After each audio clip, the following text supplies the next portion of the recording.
Bueno, buenas noches. Hoy iniciamos nuestra primera sesión de la cátedra con Ramón Bermúdez.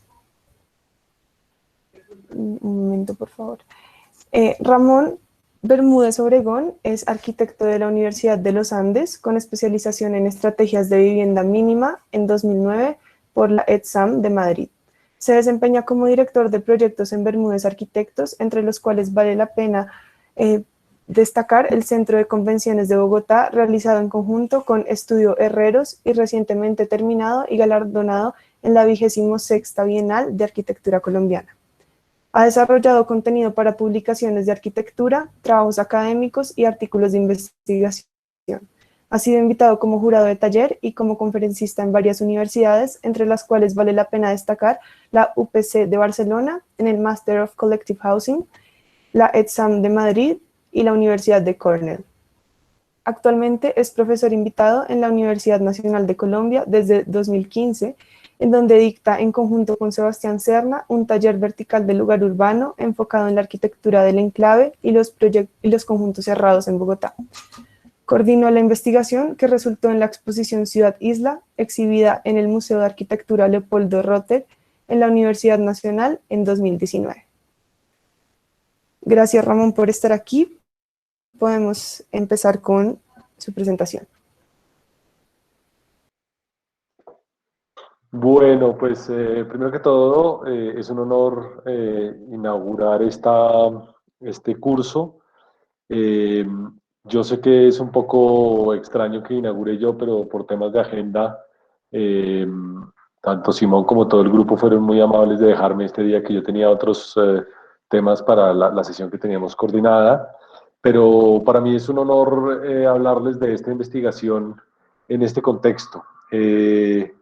Realmente, pues lo que Juan Luis presentó, o la introducción de Juan Luis Rodríguez, es perfectamente verdad en el sentido en que Juan Luis es un agitador de varias iniciativas, entre ellas las fases finales de Ciudad Isla, o las últimas fases de Ciudad Isla en las que estamos trabajando ahorita, que ya les mostraré un poco.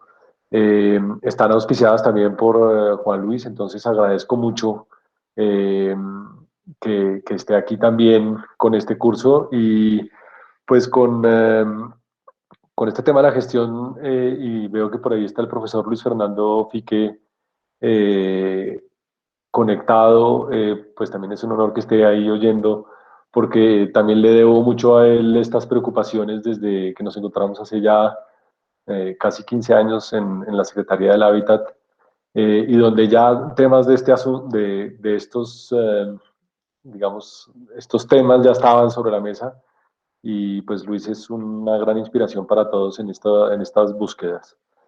Es un placer también estar metido en este grupo de invitados dentro de este curso de gestión, porque creo que es un tema clave, y tenemos que, como arquitectos, estar muy conectados con lo que está fuera del ejercicio puramente arquitectónico de diseño, ¿no? Porque si nos encerramos en nuestro mundo de las formas y de los tamaños y los materiales y de las técnicas, estamos dejando afuera toda una discusión que es muy importante para que las cosas puedan cambiar, mejorar, transformarse.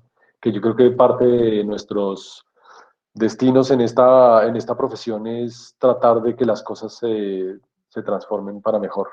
Entonces agradezco mucho particularmente a Simón y al taller de ensamble, al ensamble de arquitectura integral, la invitación a contar un poco la investigación. Yo quiero hoy, y espero no extenderme más de 45 minutos, si me estoy alargando, me lo dicen por favor, y también si quieren interrumpir, estoy dispuesto a parar, no tengo ningún problema en ser interrumpido. Eh, pero quiero, como parte de este curso, tratar de ver la investigación de Ciudad Isla en clave de la gestión de los modelos que detonan esta investigación, pero también la gestión que hay que hacer para transformar estos modelos desde nuestra óptica. Entonces, primero, en tres partes, vamos a ver un poco el origen de la investigación. Siempre me gusta contar de dónde venimos. Después, un poco una definición de los conjuntos cerrados como nosotros lo entendemos, su evolución, un poco el marco teórico tratar de explicar una razón por la cual los conjuntos cerrados existen en Bogotá y sus implicaciones urbanas.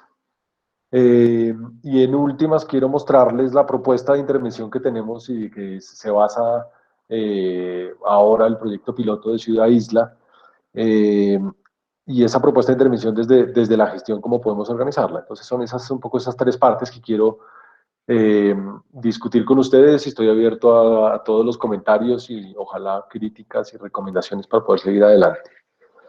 Eh, ya pasé la diapositiva, ¿se está viendo la segunda diapositiva? Listo, ahí vi el pulgar de Simón, gracias.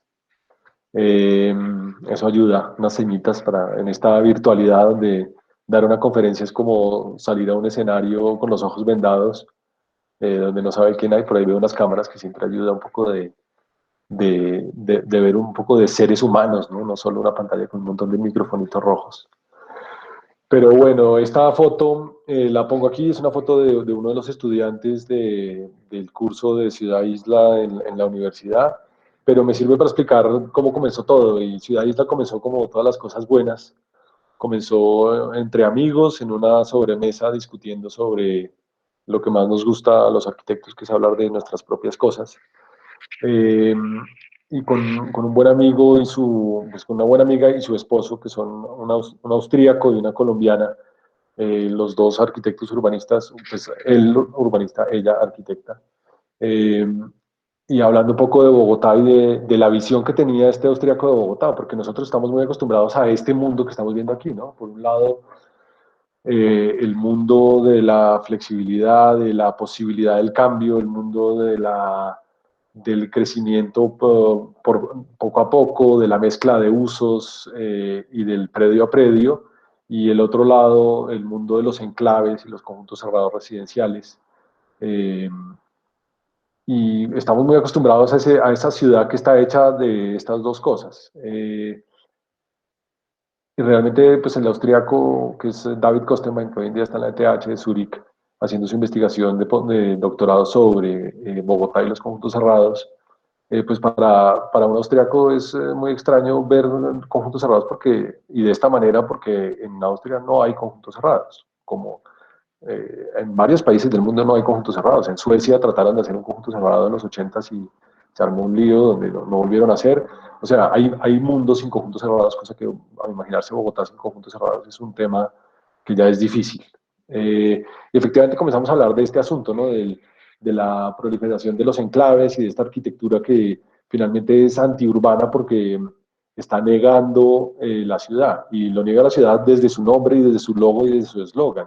Todos los conjuntos, o la gran mayoría de los conjuntos, tienen nombres que tratan de hacer referencia a la naturaleza, al campo, a la geografía, todo menos a la ciudad. También hay toda una serie de nombres que hablan del aislamiento, del estatus, de aislarse de lo que hay alrededor. Entonces es un símbolo muy fuerte de antiurbanidad que a David le hacía mucho, pues le sorprendía mucho, viniendo él de donde venía un poco esta relación, y que nosotros estamos muy acostumbrados a estas ciudades segregadas, a estas ciudades fuertemente divididas y aisladas.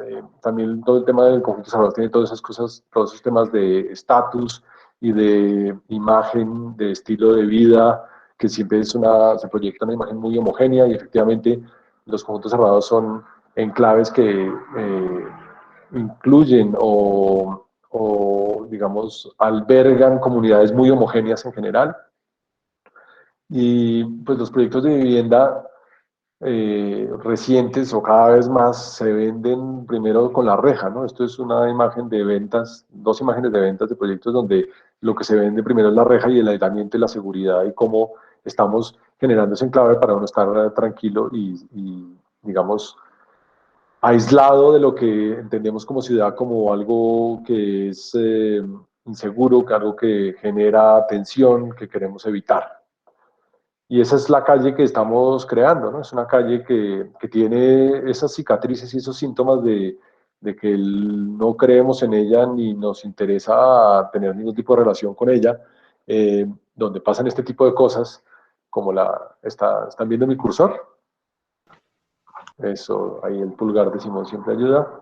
A la izquierda dice muy claramente, alerta ladrones al acecho, procuren utilizar el callejón. Pues esto ya es el epítome del problema del espacio público, ¿no? Es como, no se meta allá porque, pues, ¿para qué? ¿No? Eso no sirve, no está funcionando para lo que debería ser, que es encontrarse todos en un sitio que es de todos y por lo tanto todos podemos utilizar. Entonces, esa discusión con David y con Daniela, que son básicamente con los que comenzamos esta investigación, pues fue una conversación y quedó ahí. Y un día David encontró la investigación de Fernando de la Carrera, que hizo de su maestría en la Universidad de los Andes, que se llama Rejalópolis, y él logró hacer este plano con unas argucias interesantes de cruzar datos de las encuestas y de catastro y poder poner un plano de los conjuntos cerrados en Bogotá.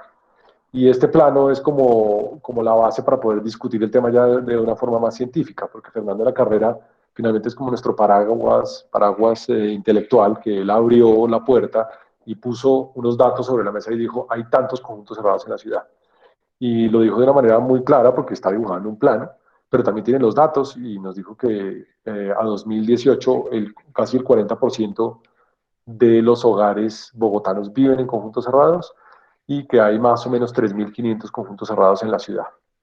Entonces con eso uno puede arrancar a discutir. Hay muchas ciudades que no tienen estos datos así claramente, digamos, mapeados e identificados. Por lo tanto, Bogotá se convirtió rápidamente para David y para nosotros también un objeto de estudio válido porque había información. Por mi lado, con Sebastián Serna, que siempre ha sido compañero de batallas en la universidad y profesor, digamos, pareja en la universidad, propusimos el curso de Ciudad Isla, en el cual analizamos durante 2 años varios proyectos de la ciudad, como de conjuntos cerrados, pensando como una tipología, que ahora les muestro, pero también entendiendo que tenemos que mejorar lo existente. Y después apareció Federico Ruiz, estudiante de la Universidad Nacional, que estaba interesado en el tema y que trabajó esto desde su proyecto de grado, que hizo una investigación y fue, digamos, el gestor o el coordinador general de la producción de la exposición y que sigue vinculado a Ciudad Isla desde su maestría en TU Delft, en Holanda, que hizo esta investigación sobre la etimología del término conjunto cerrado, que ya les voy a mostrar más. Y todo esto terminó en la exposición de Ciudad Isla, que financiada por la ETH de Zúrich y la Universidad Nacional en el Museo Leopoldo Rotter. El año pasado hicimos una exposición que duró 2 meses, donde lo más divertido para nosotros fue enrejar la pérgola del museo, que le quitamos el parchadero a los de sociología y lo volvimos una reja que generó un montón de dinámicas diferentes en la universidad, con lo cual probamos una serie de preceptos que teníamos, por ejemplo, la reja genera necesidad de control. Y entonces el esquema de seguridad del museo se tomó el control de la reja y comenzó a no dejar entrar a la gente allá adentro. Y la idea es que precisamente la gente pudiera estar parchando allá adentro. Y hubo una serie como de experiencias que corroboraron un poco nuestras tesis y logramos explicar básicamente el pasado, el presente y el futuro de los conjuntos cerrados en Bogotá. Nuestra intención era entender de dónde venía, qué estaba pasando hoy en día y qué podíamos hacer para mejorar el contexto actual. Esa exposición también tuvo durante 2 meses una docena de eventos académicos, invitados de varios países, con conferencias en esa época presenciales que ya nos hacen falta, con acumulaciones de gente como siempre nos gusta en la universidad, donde se discutieron toda clase de temas alrededor de esta exposición y logramos de ahí sacar unas conclusiones que se volvieron unas recomendaciones de políticas públicas o un policy brief, que se llama, digamos, en el argot de la investigación, eh, que eran básicamente unas recomendaciones para las normas o la normativa urbana. Ese documento se lo repartimos a planeación, lo presentamos en planeación, lo presentamos en el Consejo de Bogotá y es unas recomendaciones que están escritas para el nuevo POT y seguimos en este momento en ese proceso tratando de hacer participación activa para entender en el POT qué tipo de modificaciones hay que hacer para remediar o para completar lo que ya existe. Había temas como el tema de la escala en el ordenamiento, que la normativa tiene que ser pensada a la escala humana, que es importante el diseño, que los planes parciales hay que usarlos pero no son perfectos, y hay que pensar en agregar y no demoler, porque el POT siempre está pensado en grandes, la normativa urbana está pensada en grandes tamaños y en grandes extensiones de tierra, donde derribamos todo y volvemos a comenzar, y creemos que el cambio de paradigma tiene que ser pronto desde el punto de vista de la sostenibilidad, de no tener que demoler todo lo que ya hicimos, sino construir sobre lo que ya hay. Eso también se presentó en el Congreso Nacional de Arquitectura el año pasado y fue parte del manifiesto de ese congreso donde tratábamos de incidir en políticas públicas.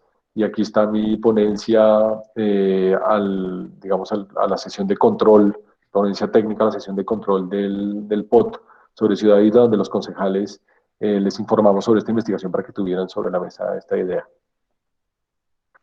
Eh, Esa es un poco la investigación hasta donde habíamos llegado, entonces quiero contarles un poco, eh, para nosotros el término conjunto cerrado de dónde viene y también contarles un poco por qué todo eso que les acabo de contar pues es importante, porque lo que estamos tratando de incidir es en las políticas públicas, pero también tratar de incidir con ejemplos contundentes y claros de que la ciudad se puede mejorar. Yo creo que eh, tenemos todavía esa visión de que la ciudad hay que demolerla y volverla a hacer. Y no podemos darnos ese lujo, primero porque ya tenemos casi un 40% de los hogares de la ciudad que viven en conjuntos cerrados. Eh, y segundo, porque desde el punto de vista de la sostenibilidad material del planeta no podemos darnos el lujo de perder tantos recursos ya invertidos en una infraestructura y en una ciudad pues, que no está para tumbar y volver a comenzar. Eh, ¿Qué es un conjunto cerrado para nosotros? Un conjunto cerrado es digamos, es un lugar, es un proyecto de vivienda que tiene tres condiciones. Una condición de colectividad, una condición de aislamiento y antiurbanidad y una condición de cerramiento. Eh, y cuando cumple esas tres condiciones, para nosotros es un conjunto cerrado o un enclave, como lo llamamos, un enclave residencial. La palabra, digamos, conjunto cerrado es muy bogotana. Cada ciudad, incluso cada país de América Latina tiene su terminología para el conjunto cerrado.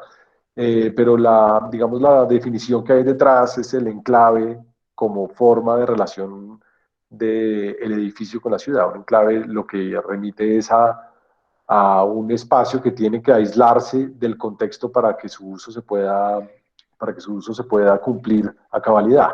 El enclave por excelencia es la cárcel. Una cárcel tiene que aislarse de su contexto porque pues, la cárcel es para que los que están adentro se queden adentro y no se vayan. Pero también hay enclaves como en los hospitales o los colegios o incluso las zonas francas o los centros comerciales que se tienen que aislar de su contexto para cumplir con el uso que tienen asignado. Entonces, para nosotros, el conjunto cerrado tiene estas tres categorías. Esto lo trabajó en la TH de Zurich David Kostemann, nuestro socio austriaco, que fue el que comenzó a preguntar hace ya 6 o 7 años sobre este tema.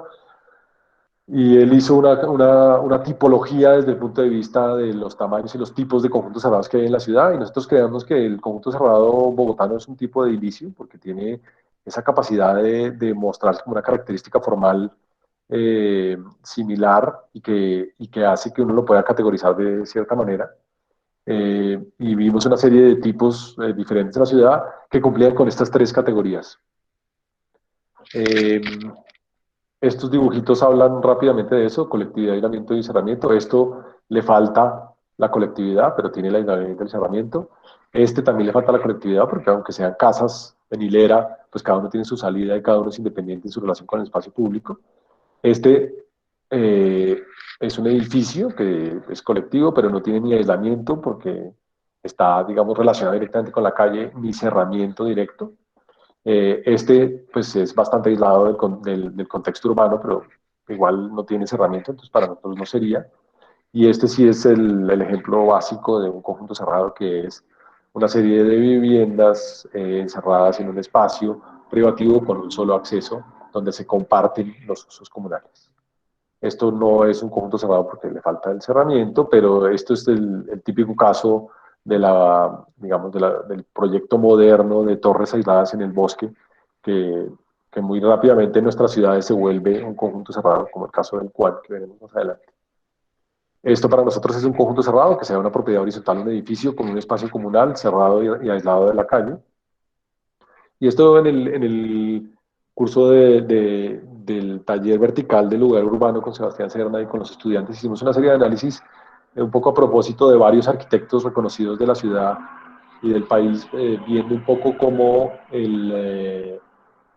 los conjuntos cerrados funcionaban en su contexto. Estos son, y quiero hacer una salvedad aquí, el problema no es el conjunto cerrado per se. Los conjuntos cerrados tienen cosas muy interesantes de vida colectiva, de espacios muy agradables, estéticamente muy logrados, como es el caso de Santa Teresa, de Rueda Gómez y Morales, que es un proyecto muy potente en Usaquén.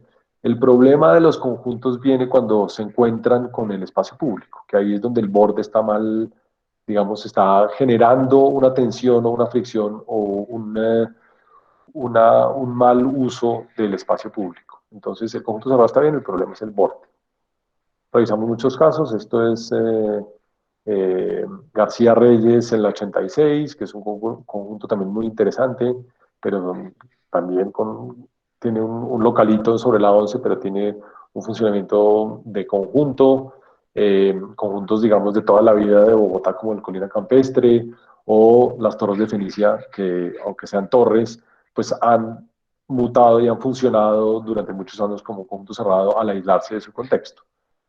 Eh, ¿De dónde viene la palabra conjunto cerrado? Esta investigación de Federico Ruiz estaba pensada para entender el origen y la etimología de la palabra conjunto cerrado. Y él lo que propuso, que me parece, además de creativo, bonito como idea, era analizar los clasificados del periódico, que era la forma, digamos, principal de ofrecer productos de vivienda en ese momento, y ver desde una fecha que escogimos por la investigación, cómo iba saliendo un poco la palabra conjunto cerrado o el concepto conjunto cerrado en esos avisos clasificados para ir entendiendo su nacimiento. Hicimos un marco, digamos, histórico entre el 71 y el 98, coincidiendo con la crisis del UPAC digamos, perdón, coincidiendo con el nacimiento del UPAC y la crisis de los institutos de vivienda estatales, y el 98 como la crisis del UPAC, la crisis digamos, la crisis económica del 98. Y eso, pues, este es el primer aviso que encontró, este es el periódico El Tiempo, el primer sábado de cada noviembre de cada año, y él iba buscando en ese sábado de noviembre que salía, y el primero que salió fue en el 71, esta idea de casa con parque propio. Esa idea de parque propio ya comienza a poner sobre la mesa esta idea de aislamiento o de enclave, ¿no? ¿Para qué? ¿Por qué estamos ofreciendo un parque propio? ¿Será que el parque compartido no nos está gustando tanto o por qué necesitamos un parque propio? Estas tiras, como ven, van saliendo aquí. Esas tiras se identifican todos los avisos clasificados que tienen información que hablan de vivienda y de conjuntos cerrados, y al darles la vuelta, pues se ponen aquí todos y están a la derecha desde el 70 hasta el 98. No sé por qué Federico siempre lo pone al revés, él quiere ir para atrás en el tiempo, pero muestra un poco todos los avisos que iban saliendo y la proliferación de avisos clasificados sobre el tema de conjunto cerrado, ¿no? Donde en el 71 hay uno, en el 72 hay otro, en el 73 hay uno, pero ya en el 74 comienzan a aparecer y aquí ya hay una gran cantidad en los 80 ya digamos es mucho más común. Lo que es interesante aquí, por ejemplo, es que sale toda clase de como de relaciones que podemos hacer de la cultura del producto que están ofreciendo, ¿no? Al apagarse los institutos de vivienda estatales, al desaparecer poco a poco, aparece la vivienda, digamos, ofertada es la que más se venda. Y en el momento en que aparece esta idea de lo que más se vende, pues comienzan a salir los productos que el constructor cree que son más rentables, que no necesariamente es lo que la mayoría de la gente quiere, pero sí comienza a haber como una especie de restricción en la creatividad de lo que se ofrece y a enfocarse en los temas que pueden ser detonantes de compra, como el tema de la seguridad, como el tema del estatus, como el tema eh, de la localización, que hace que los productos de vivienda tengan que venderse, digamos, desde una base de yo soy lo que no es lo que ustedes creían que era la ciudad y lo que está pasando en la ciudad. Entonces ese aislamiento y esa primera semilla del aislamiento comienza a aparecer muy fuertemente. En los 80 hay muchos productos ofrecidos de ese tipo y ya otra cosa que comenzó a identificar Federico es que la palabra conjunto cerrado aparece en algún momento de los 70 como idea y siempre relacionado con adjetivos como seguridad, antena parabólica, estatus, parque propio, y poco a poco en los 80 ya la palabra misma, el concepto mismo de conjunto cerrado comenzó a albergar todos esos conceptos y ya no era necesario decirlo. El hecho de decir conjunto cerrado ya estaba definiendo un espacio seguro, un espacio atractivo, un espacio, digamos, aislado, con lo que la palabra comenzó a coger peso y ya se volvió, digamos, el propio concepto cogió significado para todos nosotros. Hoy en día todos sabemos lo que es un conjunto cerrado, pero en los 70 era un concepto que tenía que crearse. Hicimos también una línea de tiempo para entender cómo había aparecido ese concepto, y esto también estaba en la exposición, y comenzamos en el 48, que es un año clave, también por la crisis urbana en la que, digamos, se manifestó en la ciudad, pero también porque el 48 es cuando la ley de propiedad horizontal aparece, por lo tanto aparece una figura posible de gestión, y vamos hasta el 2019 entendiendo, y ahí en esta línea de tiempo no se ve nada, pero sí me acerco un poquito, tratando de entender los hitos de la ciudad, hitos históricos de la ciudad, entendiendo cómo iba variando la cantidad de viviendas construidas y qué proyectos relevantes hablaban de la norma urbana a las cuales estaban amarrados. Entonces, eso es un poco cómo los conjuntos cerrados en el tiempo van creciendo. Este plano, pues era, en la exposición estaba suelto en diferentes etapas, pero vamos viendo las fechas donde realmente el fenómeno se masifica, que es a partir del 2001. El 2001 es donde es el punto de quiebre en el cual se ofrecen, en el mercado formal se ofrecen más conjuntos cerrados que otras tipologías. Y entonces, en cuanto a la norma que favorece el nacimiento de esta tipología en la ciudad, pues es como siempre con todas las normas, ¿no? Las normas en general están bien, están pensadas desde el mejor de los mundos, ¿no? Estamos tratando de hacer las cosas lo mejor posible, pero muchas veces esas normas en el proceso o en el camino se trastocan o se utilizan de formas inadecuadas. Entonces comenzábamos en el 48, que es el nacimiento de la ley de propiedad horizontal, eh, y ese nacimiento, pues antes no se podía hacer una placa aérea y vender una placa aérea, con esto ya se puede vender aire, y eso pues transforma completamente la forma de hacer arquitectura de la ciudad. Este tipo de casos aquí, pues el Centro Urbano Antonio Nariño es uno de los referentes de esta época. Aparece la figura central de Germán Samper en todo este proceso, donde Germán Samper, desde su práctica profesional, pero también desde la academia y también desde su figura de concejal de Bogotá, influyó de manera central en la posibilidad de una norma que daba,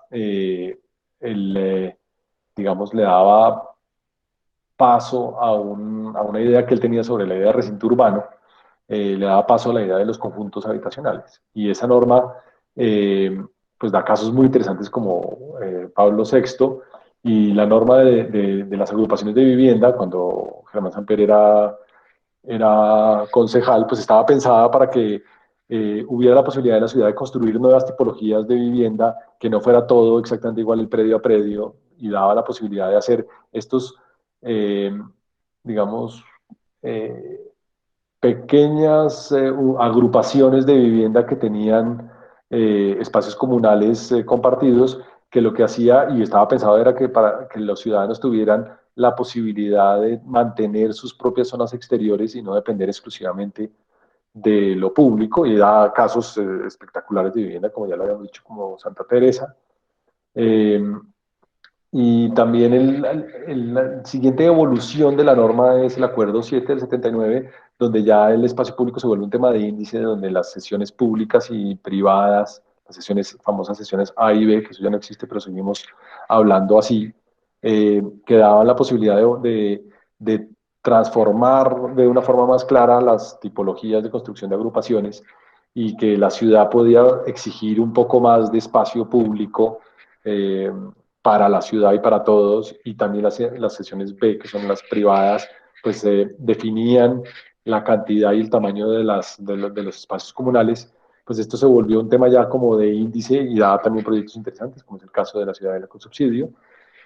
La siguiente figura normativa es el plan parcial. Para nosotros el plan parcial es un instrumento normativo espectacular, tiene toda clase de posibilidades, pero ha terminado siendo usado como un instrumento para, digamos, eh, as- digamos, casi que homogenizar la tipología de crecimiento formal de vivienda en conjuntos cerrados. Eh, este es el caso del Porvenir, que es un proyecto urbano interesante, pero que termina totalmente lleno de rejas y de espacios públicos muertos a través del borde. El último paso son los grandes macroproyectos, ¿no? Los famosos macroproyectos, que ya es la siguiente vuelta de tuerca en la escala de construcción urbana y de enclaves, porque es, digamos, la figura del enclave digamos, a la escala máxima. Y también, pues una cosa interesante que es que el proyecto de POT está contemplando ya hacer una serie de conservaciones de esa ciudad que está hecha con esta idea del enclave. Entonces, Ciudad con Subsidio está pensada para hacer conservación, y yo estoy totalmente de acuerdo que debe serlo, pero ya es una representación clara de que el patrimonio de nuestra ciudad está, digamos, atado para siempre a una forma de construir ciudad. Tratando de meternos un poco en el porqué de la ciudad que estamos construyendo, y de la ciudad enclave y de la ciudad isla. Pues es interesante revisar este documento seminal de Lieven de Cauter, que es un libro de ensayos que se llama La civilización capsular, que es de 2004, o sea, es bastante, ya es bastante viejo, pero profundamente visionario en cuanto al mundo en el cual estamos viviendo, donde él, en uno de los textos, uno de los ensayos que contiene el libro, define un poco la sociedad, la civilización capsular, que es básicamente eh, entender que cada vez más nos encerramos en nosotros mismos por el miedo al otro, y eso está potenciado por un montón de agentes externos. Eh, Él define en su ensayo La cápsula y la red, define 8 leyes de la capsularización. Y esto es 2004, esto todo está detonado, según él, por la transformación de nuestro miedo, de un miedo premoderno a un miedo contemporáneo, con el 11 de septiembre de 2001. Y él dice que el 2001 detona, el cambio de siglo detona un montón de fenómenos que hace que la ciudad ya pierda su sentido y se vuelva un parque temático. Y en esas 8 leyes de la capsularización, yo les pongo aquí 5, pues creo que también se puede entender un poco de dónde viene todo este tema del conjunto cerrado, ¿no? Y de cómo estamos viviendo en Bogotá, el 40% de la población. Si hiciéramos ahorita una encuesta, tal vez Simón y sus socios pueden hacerla a través del Classroom, de ver cuántas personas pueden cuántas personas viven en conjuntos cerrados en este grupo, pues muchas veces terminamos en los mismos porcentajes. He tenido clases desde el 2018 que hemos hecho las encuestas. eh, He tenido cursos de la mitad de los estudiantes o incluso más que son habitantes de conjuntos cerrados y es una parte, es una realidad propia de la ciudad en la que vivimos. Entonces, digamos, estas leyes de capsularización, que es una traducción directa del inglés, que tampoco existe la palabra en inglés, esto se lo inventó Lieven, que le encanta. Que los historiadores del arte y filósofos son los más peligrosos para esto. Pero creo que lo importante es que la primera ley es muy clara, ¿no? Conforme se aumenta la velocidad física informacional, mayor es la necesidad humana de cápsulas. La velocidad física es, entre más rápido viajamos, pues necesitamos protegernos más. Y él dice, pues vean un avión es una gran cápsula en la cual nos movemos muy rápido y estamos ya acostumbrados a estar quietos adentro de una cosa que se mueve. Y la velocidad informacional es la cantidad de información que circula en nuestras vidas. Y el aumento de información que circula en nuestras vidas ha sido drástico en los últimos años. Entonces, él dice que simplemente nosotros somos, él nos llama a nosotros unos monos en pelotos. Y como somos unos monos en pelotos, necesitamos vestirnos, primero, es nuestra primera cápsula, pero también necesitamos hacer arquitectura para aislarnos un poco del mundo, porque el mundo es hostil hacia nosotros, y eso es una cosa clara, necesitamos cubrirnos de la lluvia y del viento y del frío, eh, pero después esa capsularidad o esa capsularización comienza a crecer porque comenzamos a tener más miedo precisamente por la velocidad en la que nos movemos y la velocidad en la que se mueve la información alrededor nuestra. La segunda ley habla del ciclo vicioso, que es el miedo conduce a la capsularización y la capsularización aumenta el miedo. Y él pone el ejemplo muy claro de a uno le da miedo montar en avión, entonces en el avión entre más encapsulados estemos, pues menos miedo. Si el avión nos dieran por sacar la ventana o sea, sacar la cabeza por la ventana, pues estaríamos aterrados. Pero el ciclo vicioso es que el miedo conduce a la capsularización y la capsularización aumenta el miedo.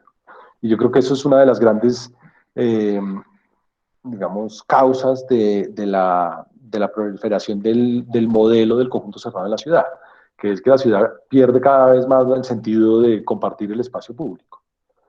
Y todos estamos encapsulados en nuestro conjunto y nos montamos en nuestro carro y vamos de un enclave a otro. Podemos vivir entre enclaves y no tocar el espacio público y nuestro cordón umbilical, que es la cápsula con ruedas, que es el carro, nos lleva del conjunto cerrado al centro comercial, a la universidad que está encapsulada, a la universidad privada o pública que está encapsulada, a la caja de compensación, que es un enclave también, y podemos movernos entre enclaves y nunca tocar el espacio público, y eso es una realidad de la ciudad hoy en día. La tercera ley de la capitalización es que el individualismo para el neoliberal, sumado a la suburbanización de la vida cotidiana, desemboca en la capitalización de la sociedad. Entonces, somos cada vez más individualistas porque precisamente estamos cada vez más conectados a unas redes que nos aíslan. Y eso desemboca en mayor capitalización de la sociedad. La séptima habla de que el grado de capsularización es directamente proporcional al crecimiento de las redes. Entonces, entre más conectados estemos, conectados a Internet, al teléfono, a las pantallas, a las redes de infraestructura de transporte, de carros y de trenes y de aviones, entre más conectados estamos en redes, más encapsulados estamos. Y el otro que es muy interesante es que entre más se externalice el control, mayor será la encapsularización de nuestro entorno. Entonces, Foucault decía que el mejor escenario posible es que haya un autocontrol general de la sociedad, que no necesitemos de un control externo. Y entre más externalice ese control, pues más encapsulados estamos porque dependemos de un tercero para nuestro bienestar. Esto es un poco anecdótico, pero interesante, es esa idea de lo que pasó en ese ya remoto paro nacional, que fue apenas hace un año, pero parece que ha pasado un terremoto por encima nuestro, eh, donde se corrió la voz de que se estaban metiendo los conjuntos. ¿Ustedes se acuerdan de ese momento? Donde se estaban tomando los conjuntos, nadie sabe quién. Finalmente Peñalosa salió a decir que nadie se había tomado nada, pero hubo todo un movimiento dentro de los conjuntos de mucha gente que estaba lista para defender su territorio. Entonces la idea de fortaleza, volvemos como una especie de mundo medieval donde vamos a defender nuestra fortaleza como sea, y aquí nadie se mete y el espacio público está lleno de maleantes y no hay otra opción. Y también tiene esa cosa del contagio, de la información, ¿no? De esta capsularización o esta encapsulación en la que andamos, que tiene que ver también con la sugestión positiva que hace la gente. Este caso lo traigo porque no sé si se acuerdan que en Carmen de Bolívar hubo un fenómeno muy extraño de unas adolescentes que se desmayaban y creían que era por la vacuna del papiloma humano, pero resultó que era simplemente una sugestión entre un grupo homogéneo que al ser un grupo cerrado, muchas veces conectados por WhatsApp, se autoinducían síntomas físicos. O sea, el cerebro es suficientemente potente para que lo que nos imaginamos se vuelva realidad. Y eso pasó también de la misma manera en el tema de los conjuntos.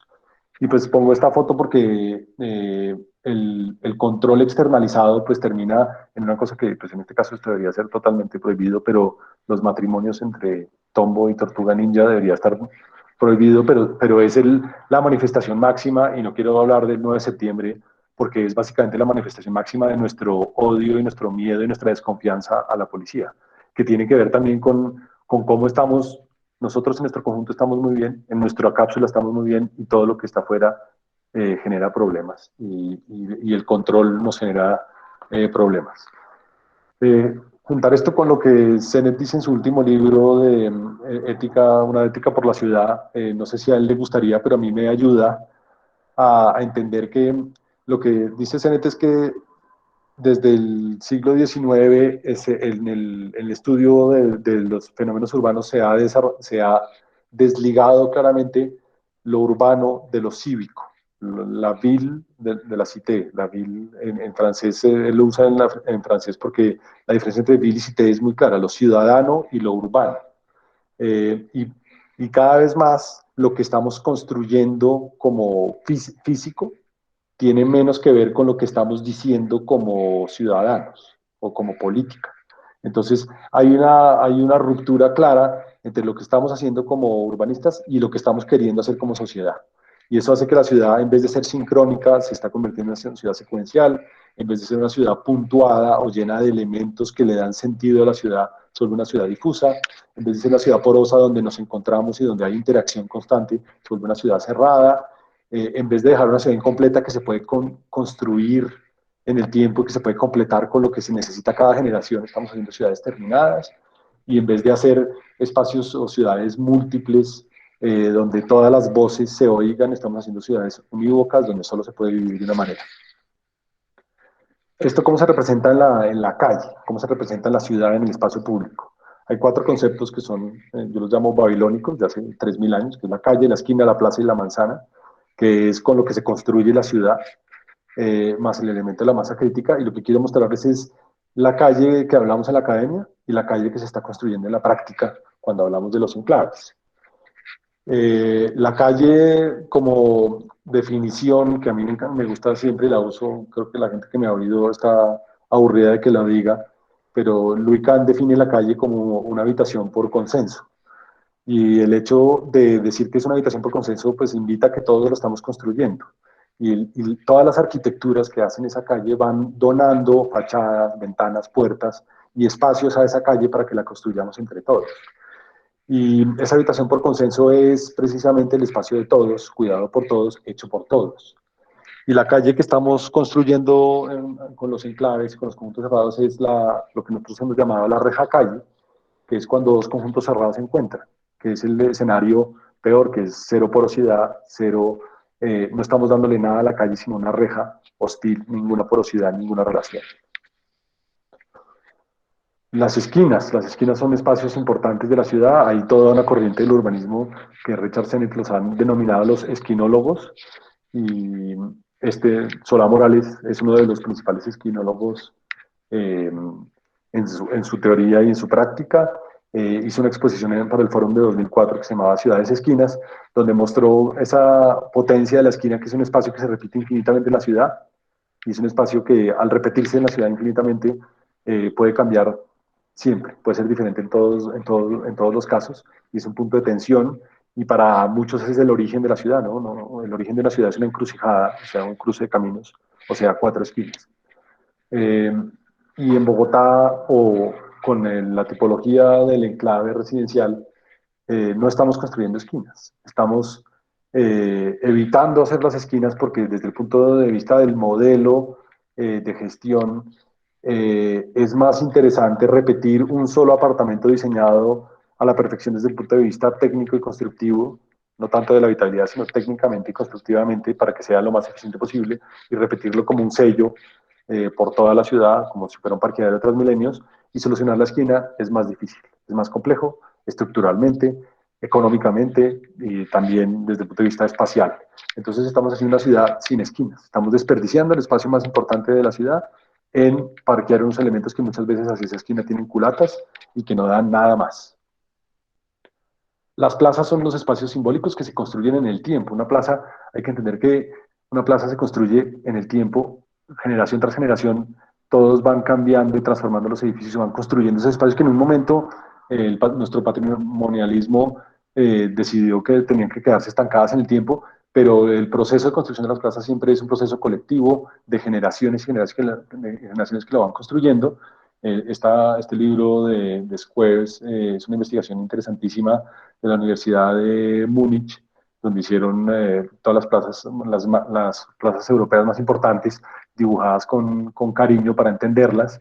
Y esta pues es Siena, que Yangel dice que es la plaza, el espacio público más bonito del mundo. Yo no he tenido el placer, pero estoy que voy cuando se pueda.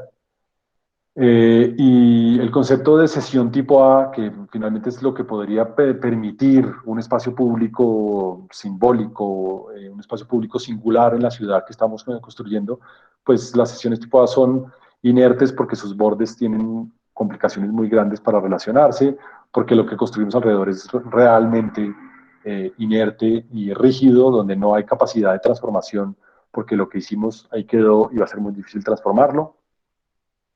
El tema de las manzanas es, con Jay Jacobs, pues ella probaba eh, con mucho cariño que las manzanas grandes de Manhattan eran malas y que quería manzanas más pequeñas, y es porque pues, los seres humanos caminamos a una velocidad y vamos a una velocidad, no hay otra duda. Y pues Bogotá es profesional en hacer manzanas gigantes. Este es un caso particular, que es el Cuan, que es la manzana. Darle la vuelta al Cuan es como, puede ser una penitencia de colegio, pero es una manzana de la ciudad que está rompiendo trágicamente el tejido, y rodearla es una tragedia. Entonces tenemos que saber que pues, un peatón pues, es rico encontrarse con una esquina cada tanto y que haya variedad y que aparezcan cosas en la ciudad para que las cosas vayan transformándose. Y todo esto pues no tiene sentido si no hay masa crítica como la define Yangel, que es una cantidad suficiente de gente, ni mucha ni poca, para que ese espacio sea vivo y activo y esté mantenido y cuidado por la gente. Y Yangel es muy claro en decir que primero está la gente, después está el espacio y después están los edificios. Lo primero es la gente, y mantener esa masa crítica pues es toda una ciencia, pero es lo que necesitamos para que las ciudades se autorregulen, se mantengan y se cuiden. Eh, Les voy a mostrar esto como en Bermúdez Arquitectos, que es la oficina en la que yo soy socio y trabajo con mi hermano y mi papá. Estas ideas cómo entraron en el concurso de vivienda que organizó la Universidad de los Andes con Compensar, en el cual competimos contra el equipo del Ensamble Arquitectura Integral, que está ahí. Ahí está también Luis, que son los flamantes ganadores del concurso, y que pues menos mal quedamos en buenas manos, y pues me alegro mucho que sean ellos y no otros, pero nosotros hicimos un esfuerzo en asocio con la oficina de Amán Canoas y Maruri de Madrid. Hicimos un esfuerzo de hablar de estos temas, ¿no? Y pues aquí lo primero que les muestro es esa diferencia que hay entre una supermanzana de conjunto cerrado, una manzana versus la manzana del grano fino, ¿no? El grano grueso y el grano fino de la ciudad, que es las manzanas pequeñas del crecimiento predio a predio de las manzanas. Y nosotros proponíamos una manzana de grano medio para tratar de organizar una ciudad montada sobre la escala humana, ¿no? Estas eran manzanas de 35 por 50, donde lo que tratábamos era de hacer un sistema que podía repetirse en todo el sector. Esto es la calle 13 con la ciudad de Cali. Ciudad de Cali, la de arriba, perdón, ya se me olvidó. Y el lote era solo este, pero nosotros proponíamos un sistema que podía crecer en todo el sistema. Y lo que estábamos tratando de imaginarnos básicamente era construir una esquina o 4 esquinas, una plaza y una calle. Y nuestra intención era esa, construir un entorno urbano que tuviera sobre la mesa eso, y eso pasaba por tratar de evitar la reja y romper el paradigma de la reja y del aislamiento, construir un entorno donde hubiera suficiente masa crítica a través de un primer piso activo que generara el punto de tensión que se autorregulara con ese espacio donde el primer piso se relacionaba entre las 4 manzanas que pretendían ser públicas y abiertas a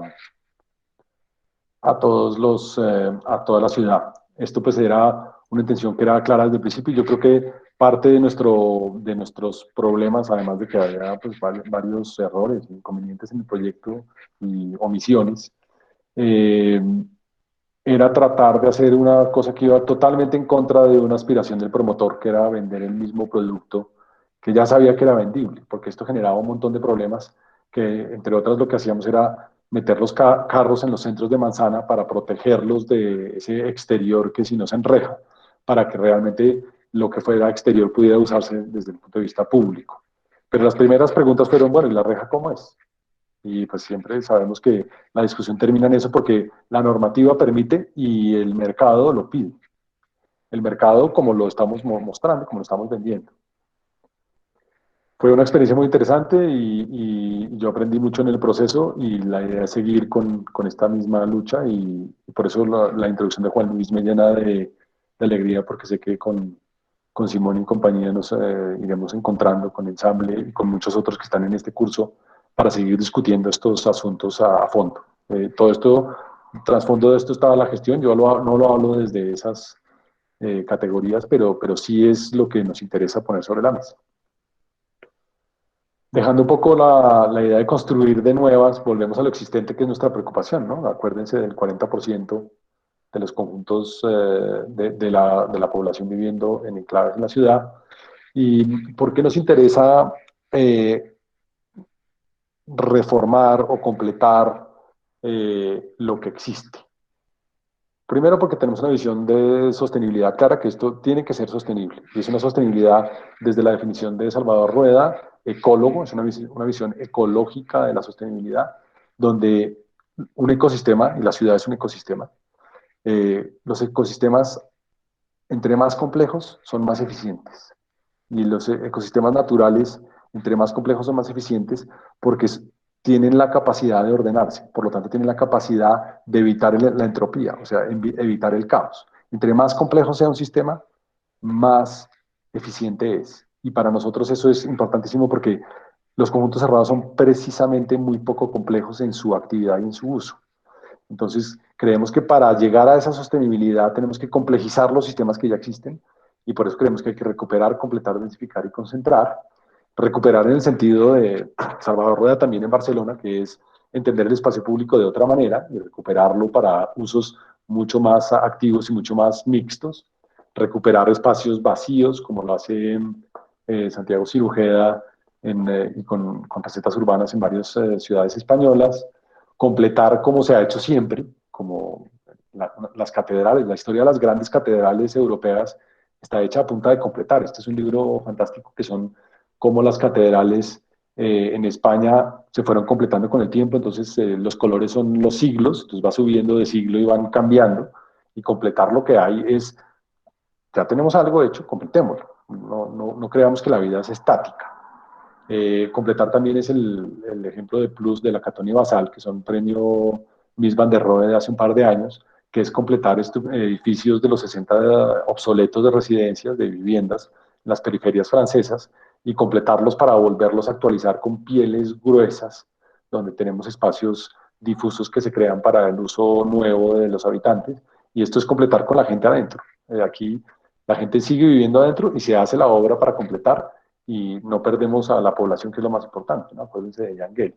Completar también con bichos encima, como esto que ya está un poco pasada de moda, pero que es interesante mostrarlo porque es montarse encima de un edificio sin miedo o pegársele a un edificio, otra vez Santiago Cirujeda, o pegársele, temporalmente un edificio. Esto es Santiago Cirugía en uno de sus primeros proyectos, que es hacer una habitación para un invitado que venía 6 meses de intercambio a la casa de su tía y pedir una licencia para poner un andamio 6 meses y hacer la habitación del estudiante en la fachada por fuera, y es completar con lo que se puede, buscando los vacíos de la norma, o completar barrios completos como este en Valencia, o estos proyectos ya más académicos en India, y también densificar, porque la palabra densidad asusta, ¿no? Pero hay que tener cuidado que densificar no quiere decir que inmediatamente cuando uno pone más gente a convivir, quiere decir que hay más gente y hay saturación y congestión, ¿no? Siempre hemos pensado que la densidad se estudia por la altura, la construcción, la ocupación y el espacio libre, pero realmente la densidad hay un montón de densidades para medir y para entender, ¿no? Y lo importante al final es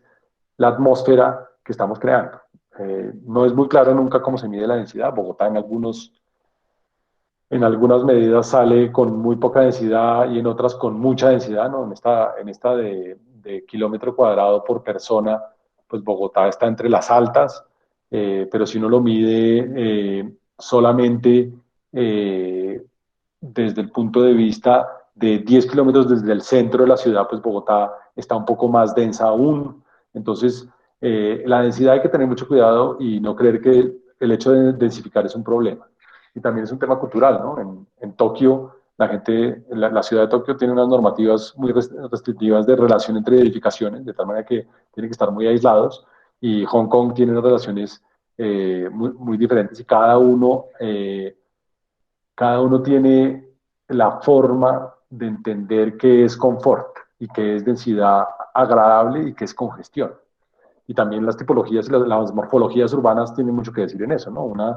Una ciudad informal tiene mucha ocupación pero poca altura, una ciudad suburbana es totalmente diferente la sensación de densidad que puede generar una ciudad de alta densidad, pero tal vez la persona que vive aquí no está tan atacada por esa idea de congestión como alguien que vive aquí. Eso es un tema que la morfología también lo traza, y realmente entre los diferentes parámetros de densidad cambia la densidad, la informalidad, digamos, pues tiene unos momentos en que uno siente la densidad más que otra. Y creemos que hay que densificar porque hay que construir el borde bien. Creemos que entre mayor complejidad de usos y de gente encontrándose en la calle, pues va a funcionar mejor. Y la ciudad tiene ese reto de poder criticar, ¿por qué no?, la densidad que hemos definido como buena o mala para Bogotá. Muchas veces decimos, Bogotá es muy densa porque no tiene parques, pero bueno, hay muchos sitios donde hay parques gigantes y muchos sitios donde no hay ningún parque, entonces también hay que compensarlo de otra manera, pero lo que no podemos hacer es que la calle se quede sin vida, sin esa masa crítica famosa que hablaba Yankel.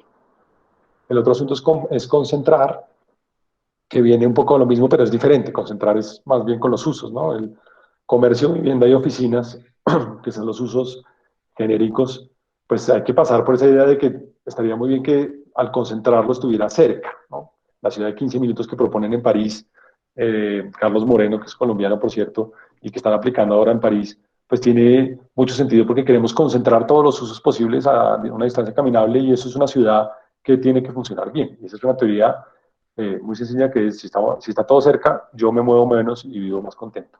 Pero también tiene que ver con la idea de visitar, trabajar y vivir, que es una forma experiencial de entender los usos y de tener esa idea de vivir más concentrado, ¿no? Y este estudio comparaba Nueva York, Barcelona y Bogotá desde el punto de vista de trabajar, vivir y visitar, y pues hay una diferencia importante en cuanto a cómo se distribuyen esas cargas, y hace ciudades más habitables o menos. Y volvemos a lo que ya estamos haciendo, ¿no? Una ciudad de rejas, una ciudad inerte, donde todo esto que les he contado se ha perdido la oportunidad de hacerlo. ¿Qué es lo que queremos hacer nosotros desde Ciudad Isla? Es tratar de completar lo que ya existe. Puse unos proyectos. Este es un proyecto de calle para hablar de los mismos espacios o de los mismos elementos urbanos. Este es de Lina Parada, que es un proyecto de armar un borde de calle y construir una calle activa con un centro de artes y oficios. Este es un proyecto de nuestra querida María Antonia, que está aquí presente, eh, que es construir una esquina en Ciudad Salitre, que basado en la idea de que Yangel dice que si en mi cuadra tengo una panadería, una carnicería, una frutería y un bar, pues tengo todo, no necesito nada más. Y después ya voy a visitar otras cosas cuando se me dé la gana, pero aquí tengo todo lo que necesito. y pues una mezcla de usos con oficinas y vivienda, y completar unas esquinas que Ciudad Salitre ha dejado siempre vacías precisamente por esa idea que contaba de desperdiciar la esquina en beneficio de la estandarización de la vivienda. Y pues crear esquinas creo que es uno de los trabajos que debemos hacer urgentemente porque nos faltan mucho, nos hace falta el sitio de encuentro. Plazas, esta de Andrés Felipe Martínez, que es crear el borde de este parque plaza, que es simplemente activar el borde que hoy en día son rejas y antejardines mal cuidados, con una serie de entradas y unos townhouses, como los llamaba él, una serie de comercios, o completar manzanas que están, digamos, obsoletas porque están llenas de rejas, este es un proyecto de Camila Solarte, y transformar el uso colectivo en uso privado y público y generar adentro unas viviendas patio para transformar el uso de esto. Lo azul es lo existente, lo rojo es lo nuevo, de tal manera que los espacios colectivos interiores se vuelven viviendas patio y se activa todo el borde exterior para tener una relación clara entre lo público y lo privado. O proyectos de manzana como este de Sofía Jaramillo, que es completar edificios que son 4 bloques sueltos, completarlos con una serie de piezas que arman las manzanas para generar continuidad urbana. Y pues esto es una especulación urbana interesantísima, porque aquí se pueden meter un montón de viviendas, pero lo que hace finalmente es un trabajo de tratar de completar el borde, de completar la forma, de completar la ciudad como precisamente lo define Louis Kahn, como esa habitación por consenso que puede ser la calle. Por último, para no seguir hablando porque estoy inspirado, el piloto. Gracias a Juan Luis Rodríguez, el piloto en este momento está, ya llevamos 6 meses, pero en este momento el piloto está en un momento interesantísimo donde estamos tratando de todo esto que estamos hablando, llevarlo a la realidad y tratar de, a través de la academia, incidir en la práctica y poder dejar una viabilidad de señores del distrito, señores del consejo, promotores, esto se puede construir, esto se puede hacer y hay unos vacíos legales para hacerlo. Y estamos analizando desde 5 viabilidades, la espacial, la técnica, la normativa, la financiera y la social. Estamos analizando una serie de casos en la ciudad que nos interesan analizar para ver qué se necesita, qué hay que ofrecer, eh, cómo funciona el tema de seguridad y qué es lo que tenemos que inventarnos, cuáles son los radios en los cuales están pasando hurtos en diferentes casos que estamos analizando, cuáles son los equipamientos que hay alrededor de estos conjuntos que estamos analizando y de qué tipo para entender qué es lo que falta. Entonces estamos analizando, comenzamos con 3.500 casos que eran de los conjuntos de la ciudad, hicimos una reducción como a 20, después de ahí pasamos a 14 y después llegamos a 3 el semestre pasado y trabajando en conjunto con el Consejo y con agentes privados, pues tenemos ahora 6 sobre la mesa que estamos eh, estudiando ya de una forma, digamos, clara para entender qué es lo que podemos hacer y cómo se puede construir, ¿no? Y qué es lo que hay que hacer para que esto pase, porque póngase un momento a pensar qué es lo que hay que hacer, ¿no? Hay un, hay un suelo que es de unos dueños y esos dueños son una copropiedad que no quiere mover nada porque no hay nada más rígido que una copropiedad, no hay un infierno mayor que una asamblea de copropietarios, porque ahí la pelea es mayúscula. Pero entonces tenemos que pensar cómo convencemos a una copropiedad de mover sus cosas y de hacer cosas para que la ciudad cambie, pero a beneficio de ellos también, ¿no? Porque estamos generando una plusvalía, porque ese terreno lo estamos construyendo, porque ellos pueden tener beneficios espaciales de mayor espacio, pueden tener beneficios tributarios, pueden tener beneficios de cuota de administración o simplemente ganarse un dinerito porque vendieron una parte del lote de su conjunto y se lo repartieron entre todos. Pero entonces entender el suelo y cuánto cuesta y cómo se gestiona, pues tiene todo un tema de negociación y de entender cómo hacerlo. Y en eso estamos tratando de ver cuáles son las cargas que hay que negociar, cuáles son las áreas a negociar, qué son las áreas que se pueden vender, cuáles son las áreas construidas, y entendiendo eso cómo funciona y cuáles son los equilibrios en cada uno de los proyectos para lograr proyectos que finalmente cambien la relación entre lo público y lo privado. Entonces hemos hecho toda clase de nuevas investigaciones, porque ya esto está, digamos, probado desde el punto de vista espacial en el taller varias veces y se ha discutido plenamente, pero lo que tenemos que hacer ahora es ver cómo se vuelve realidad. Estamos haciendo ejemplos en Kennedy, esto es en Castilla, en Modelia, en Tibabuyes, que son proyectos de completar lo que existe con ideas para que la ciudad se transforme y realmente podemos hablar con orgullo de que esos elementos urbanos que son inamovibles a mi modo de ver, que son la calle, la esquina, la plaza, la manzana, los volvamos a reactivar y los volvamos a acomodar a una vida más pública y más incluyente en el espacio público, donde el espacio público se vuelve un sitio otra vez donde nos podemos sentir referidos o encontrados o digamos invitados a esa porosidad social que tanto nos falta en una civilización capsular como en la que estamos, digamos, ya muy metidos y yendo, ¿no? La predicción de Leeuwenhoek en 2004 de que íbamos a hacer una sociedad capsular, yo creo que está totalmente probada. Estamos en un, como él llama, en un capitalismo trascendental que nos está llevando a una vida donde lo público y lo ciudadano se va perdiendo y lo que hemos construido como urbano ha ido destrozando o minando, erosionando poco a poco esa vida. Lo dejo aquí. Esta última parte que les conté del piloto es en sí también una propuesta de gestión nueva, novedosa, tratando de entender cómo se completa lo existente. No lo hablo en las palabras porque no estoy, digamos, dentro de la discusión clara de cómo ese modelo de gestión puede aplicarse, pero sí, desde el punto de vista intuitivo, estamos llevando unas discusiones académicas hacia la práctica. Y eso es un poco la intención en la cual estamos ahora en la investigación y pues seguiremos avanzando y seguirán apareciendo retos que con mucho gusto estamos dispuestos a compartir con todos ustedes y con el objetivo de este curso. Pues muchas gracias. No sé si tienen preguntas, dudas, si hablé demasiado, si ya están dormidos, no sé muy bien qué. No, ya fue la horita exacta. Perfecto, pues.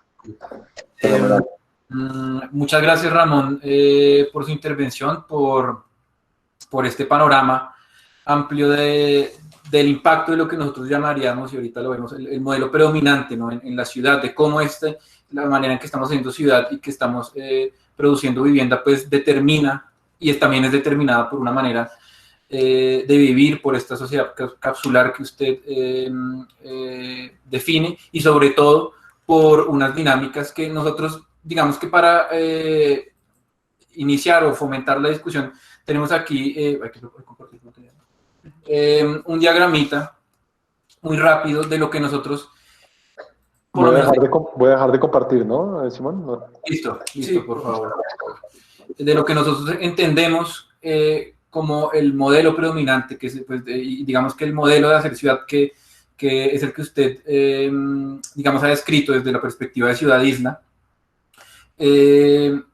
Y es un diagrama que, digamos que de alguna manera lo enfoca desde el punto de vista, o se enfoca en los actores, ¿no? Que es, digamos, como tal vez la manera más intuitivamente fácil y directa de empezar a estudiar este tema de la gestión y de los modelos, ¿no? Y digamos que la idea es que este diagrama esté presente a lo largo de todo el curso en sus diferentes variaciones y que de alguna manera resuma un poco y muestre lo que nosotros entendemos y por el funcionamiento y los actores, el rol de cada uno de los actores dentro de esos modelos de gestión, ¿no? Entonces, entendiendo o escuchando a Ramón, pues nosotros entendemos que la producción de ciudad que él describe y que han estudiado tan juiciosamente se enmarca muy claramente dentro de este modelo predominante que, como él dice, digamos que se intensificó y casi que se estalló después de la crisis del UPAC y luego en los 90 con la liberalización del mercado de la vivienda. Vamos a ver un poco más sobre esto también el miércoles. Entonces, en este diagramita nosotros identificamos en cada modelo de gestión, digamos que 3 esferas.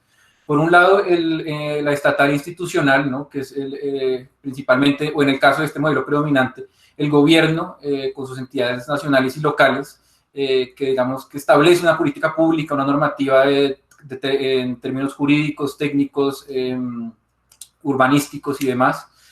Luego hay una dimensión de lo económico productivo, que en este caso, en este modelo predominante, pues básicamente se trata de los promotores, los constructores, las entidades financieras que le prestan y que financian esa construcción, los propietarios del suelo, porque el mercado del suelo también es una de las, digamos, de los componentes claves de esta discusión. Y en el caso, por ejemplo, del concurso que mostró Ramón, las cajas de compensación, ¿no? Que son unos intermediarios ahí que también terminan jugando un papel un poco ambiguo, pero que nosotros a partir de nuestra experiencia, claramente lo ubicamos en este ámbito de lo económico productivo y que es el mayor, ¿no? Que a partir de nuestra experiencia y como también lo menciona Ramón, es esta esfera y sobre todo los promotores los que terminan tomando la mayor cantidad de las decisiones y los que terminan determinando un poco la ciudad en la que estamos, desarrollando, obviamente soportado en una normativa, como explicó Ramón, pero hay que empezar a entender esas interrelaciones, ¿no? Porque ahí eso está totalmente ligado y una cosa influencia a la otra, ¿no? Finalmente hay una dimensión de lo social, digamos, lo denominamos así, que puede ser el usuario o también lo denominamos demanda, porque nuestro mercado, nuestro contexto, cada vez más se compra no para vivir, sino para invertir, ¿no? Entonces ahí también hay otra dimensión. Y que en este modelo predominante definitivamente tiene una incidencia muy baja, ¿no? Al usuario poco o nada se le consulta o se le incluye en el proceso de producción de la vivienda. Seguramente sí tiene una influencia a través de las dinámicas del mercado, pero pues esa es demasiado intangible, ¿no? Demasiado difícil de medir. Entonces queríamos nosotros plantear este diagramita simplemente también como un inicio de la discusión, una manera de digamos que recapitular la conferencia de Ramón en relación a la gestión, de unirlo con ese tema, aunque pues ya lo ha mencionado claramente, y pues comenzar con las intervenciones, ¿no? David quería plantear un par de temas y también ahí hemos visto que un par de personas en el chat han planteado han planteado otras preguntas. Se me olvidó mencionar aquí el tema de la academia, es que el micrófono me lo está tapando, pero bueno, digamos que la sesión de Ramón es una aproximación muy clara qué papel puede empezar a jugar la academia en esta dinámica, en estos modelos, ¿no? Nosotros siempre nos planteamos esa pregunta y por eso es que también esa es la intención de hacer el curso. Y también dónde está ubicado, si es un actor económico productivo, o es más del enfoque social, o es incluso un actor que está trabajando desde la parte estatal. Digamos que es una pregunta que nos hacemos como para que podamos resolver en el curso. Nosotros ahora, pues digamos que en teoría pues se acaba el tiempo de la cátedra, sin embargo, nosotros sí queremos quedarnos, los invitamos en especial también a Ramón, porque realmente este es el espacio que queremos fomentar para que realmente comencemos a construir conocimiento. Entonces, a los que tengan dudas, pues vamos a darles participación en su debido momento.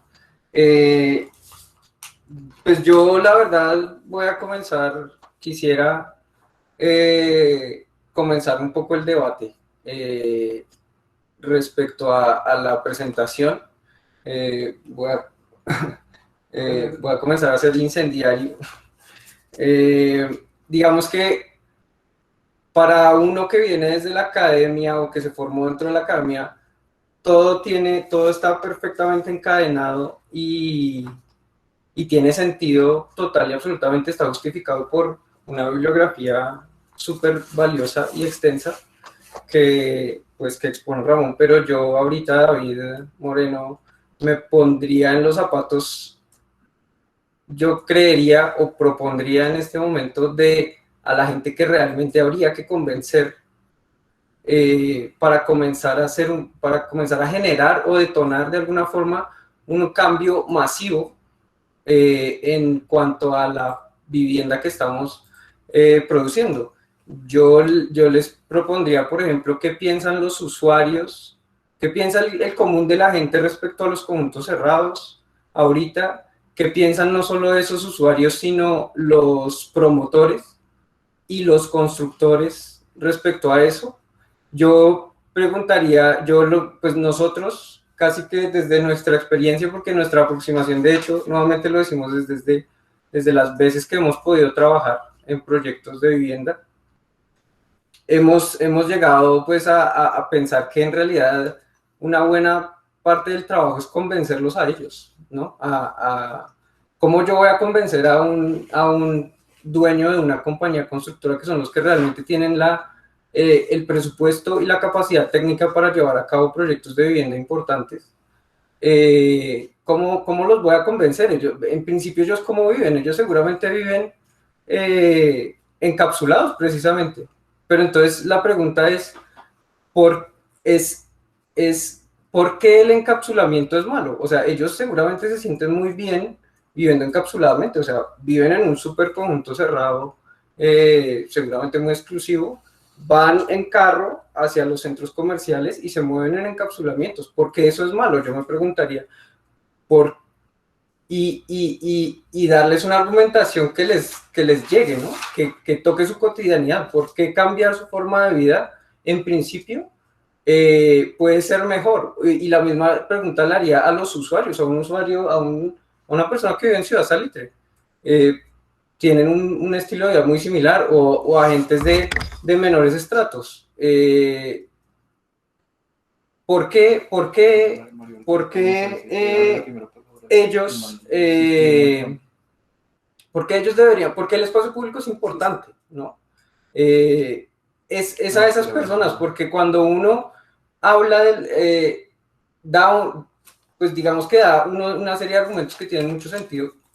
Definitivamente la gran mayoría de los casos la resolución del conflicto es que no se convence a esa gente, y los proyectos de vivienda no logran tener esos planteamientos que son increíblemente valiosos, no se logran materializar. Entonces un poco yo quisiera iniciar propongo iniciar la discusión sobre esa base. Bueno, de acuerdo. Mario, creo que Ramón quiere decir algo. Sí, Ramón quiere decir algo. Sí, Y comenzamos. no, yo creo que es muy claro. Esta presentación que les hice es una presentación puramente académica, pero si me tocara hablar de este tema con un promotor lo haría totalmente diferente. Y si me tocara hablar con un dueño de una copropiedad lo haría totalmente diferente. Y eso es parte de la discusión que estamos teniendo en el proyecto piloto, que es desde dónde hablamos, porque los intereses colectivos nunca son unívocos, son múltiples, ¿no? Entonces, el interés colectivo que podemos lograr es, yo lo llamo como una carambola urbanística, que es que una cosa sirve para varias cosas. Entonces, desde el punto de vista espacial, los arquitectos y los urbanistas tenemos una discusión, están viendo la diapositiva, una discusión de qué es el mejor espacio urbano que queremos crear. Desde el punto de vista técnico, cómo logramos hacer que eso pase, desde el punto de vista presupuestal y desde el punto de vista técnico de cómo se construye. Desde el punto de vista normativo, cómo hacemos para encontrar los vacíos legales para lograrlo, y financiero, pues lo mismo, cuál es el modelo en el cual hay que hacer que esto pase. Y lo más importante es cómo logramos una aceptación social de lo que estamos proponiendo. Entonces, por eso es tan importante el proyecto piloto, porque lo que queremos es poner sobre la mesa un ejemplo práctico construible o construido, donde la comunidad haya aceptado ya en asamblea la posibilidad de completar su conjunto con esta lógica, donde la norma sea posible transformarla, o sea, donde sea posible transformar el conjunto con la norma existente para poder evaluar qué hay que hacer de transformación en la norma para que eso sea aún más contundente y que sea financieramente manejable, que técnicamente se pueda construir y que espacialmente tenga un buen resultado en el proyecto. Ese modelo, buscando socios estratégicos, hemos conectado con cajas de compensación, con instituciones públicas, con promotores privados, y lo que estamos logrando es que en este momento hay una discusión abierta sobre, y vamos a ver qué pasa, no estoy seguro que esto vaya a salir, pero la discusión está abierta para lograr que en esa carambola urbanística que yo llamo, todos estemos de acuerdo en hacer algo. Entonces, los habitantes del conjunto tienen su conjunto queda perfecto, solo venden un pedacito de su tierra y tienen un borde diferente que sigue siendo igual de seguro. Y su conjunto sigue funcionando. El problema no es el conjunto, el problema es el borde. Desde el punto de vista urbano, ese pequeño espacio que estamos poniendo contra el espacio público está logrando algo. Y eso, la idea es evaluarlo, ¿no? Entender que lo que queremos es hacerlo, construirlo y después evaluar en el tiempo eso cómo funciona. Y una vez con un piloto construido podemos comenzar a hablar a nivel masivo para ver si eso es interesante o no. Y ojo, yo no estoy hablando de proyectos de vivienda nuevos. Mostré el proyecto de compensar en parte porque es una forma digamos, de relacionar los conceptos de calle, esquina y manzana, y también porque ustedes están aquí y ustedes van a hablar de ese proyecto, entonces ponerlo sobre la mesa no me interesa. Pero sobre todo nosotros nos concentramos en cómo transformar lo existente, que ahí ya es otro tipo de promotor, otro tipo de cliente, otro tipo de escenario. Entonces, estoy totalmente de acuerdo que el problema realmente es cómo esto se vuelve aceptable desde un punto de vista social, y lo que hemos encontrado es que el proyecto piloto es la forma de volverlo realidad para que haya un ejemplo, y después sí discutirlo a mayor escala. Y creo que estamos encontrando, y María Antonia, que está haciendo parte también de esa investigación en este momento, estamos encontrando caminos, y eso es a través de la maestría de diseño urbano, y a través de Juan Luis Rodríguez, estamos logrando encontrar unos escenarios posibles para que esto aterrice. Y ahí estamos. Hay buenas pistas. Estas últimas 2 semanas hemos tenido la posibilidad de decir, bueno, vamos a curaduría ya con este proyecto que es posible erradicarlo. Y eso es lo que nos interesa, que es completar lo que existe. Es un reto grande, y yo creo que transformar las formas de pensar de la gente se hace con hechos, y hay que tratar de hacerlos. Hay que volver realidad este piloto para que las cosas pasen. Y uno no va a transformar la forma en que piensa un promotor que va en Mercedes-Benz entre su conjunto cerrado de lujo al country club y a su enclave de oficinas. Uno no lo va a transformar con palabras, sino con hechos de cosas que se pueden hacer. Y tal vez nuestro cliente no es el gran promotor. Nuestro cliente es otra escala de arquitecto, otra escala de constructor, que son más pequeños porque intervienen en la ciudad por pequeñas partes, ¿no? Esa idea de Christopher Alexander de urbanismo a pequeñas dosis, pues tal vez es lo que tenemos que cambiar de idea, ¿no? Esa idea de que tenemos que hacer grandes promociones, grandes cambios, pues tal vez tenemos que ir superándolo. Yo sé que hay una crisis de vivienda grande, pero tenemos que ver cómo cambiamos el modelo de unos poderosos que toman todas las decisiones a mucha gente haciendo intervenciones en todos lados. Bueno, muchas gracias. Sí, nos gustaría mucho conocer cómo continúa este proyecto a futuro. Definitivamente, y compartir espacios al respecto. Pues vamos a pasar a darle la palabra a algunos estudiantes de los inscritos. María Antonia creo que va a hacer esa gestión. Sí. Vamos a intentar con una dinámica en la que las personas, que ustedes mismos pues abran su micrófono y hagan las preguntas, a ver cómo nos va, y porque queremos definitivamente escucharnos, ¿no? Y hacer un debate un poco más directo, ¿no? Entonces, iniciamos. Sí, pues podemos iniciar por Mario Alberto González, que pidió la palabra. Mario.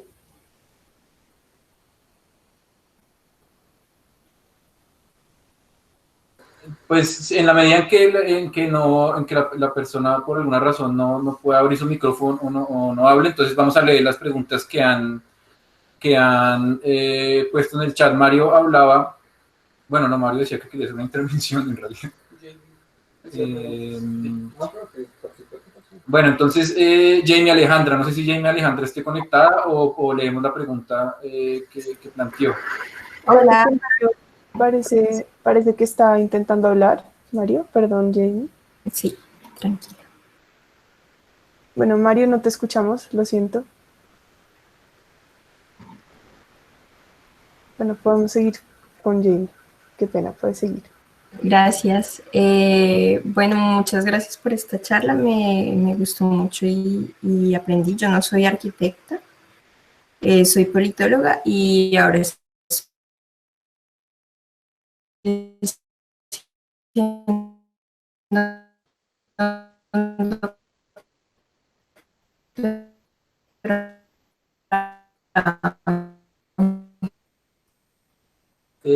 Jenny, estás teniendo unos problemas de conexión y te estamos escuchando bien cortada. Yo creo que si quieres yo leo la pregunta que pusiste en el chat porque no te estamos escuchando de manera totalmente entrecortada. Entonces ella dice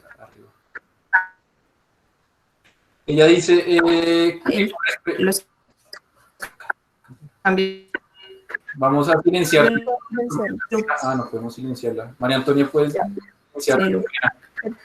Qué pena con Jamie, pero pues vamos a hacer la pregunta y la pregunta que ella hizo. Ella habla de los cambios que se dieron en el momento de la crisis del UPAC, de que cómo cambió, de que si cambió la idea de conjunto cerrado en ese momento, qué diferencias hubo o qué cambios radicales hubo en esa noción en ese momento, y cómo esta historia de los conjuntos cerrados se relaciona con la historia de los precios del suelo, del mercado del suelo, que si le pregunta a Ramón sobre todo que si conoce algunos estudios en estos temas y de cómo él ha visto también la evolución del mercado del suelo en relación a esto.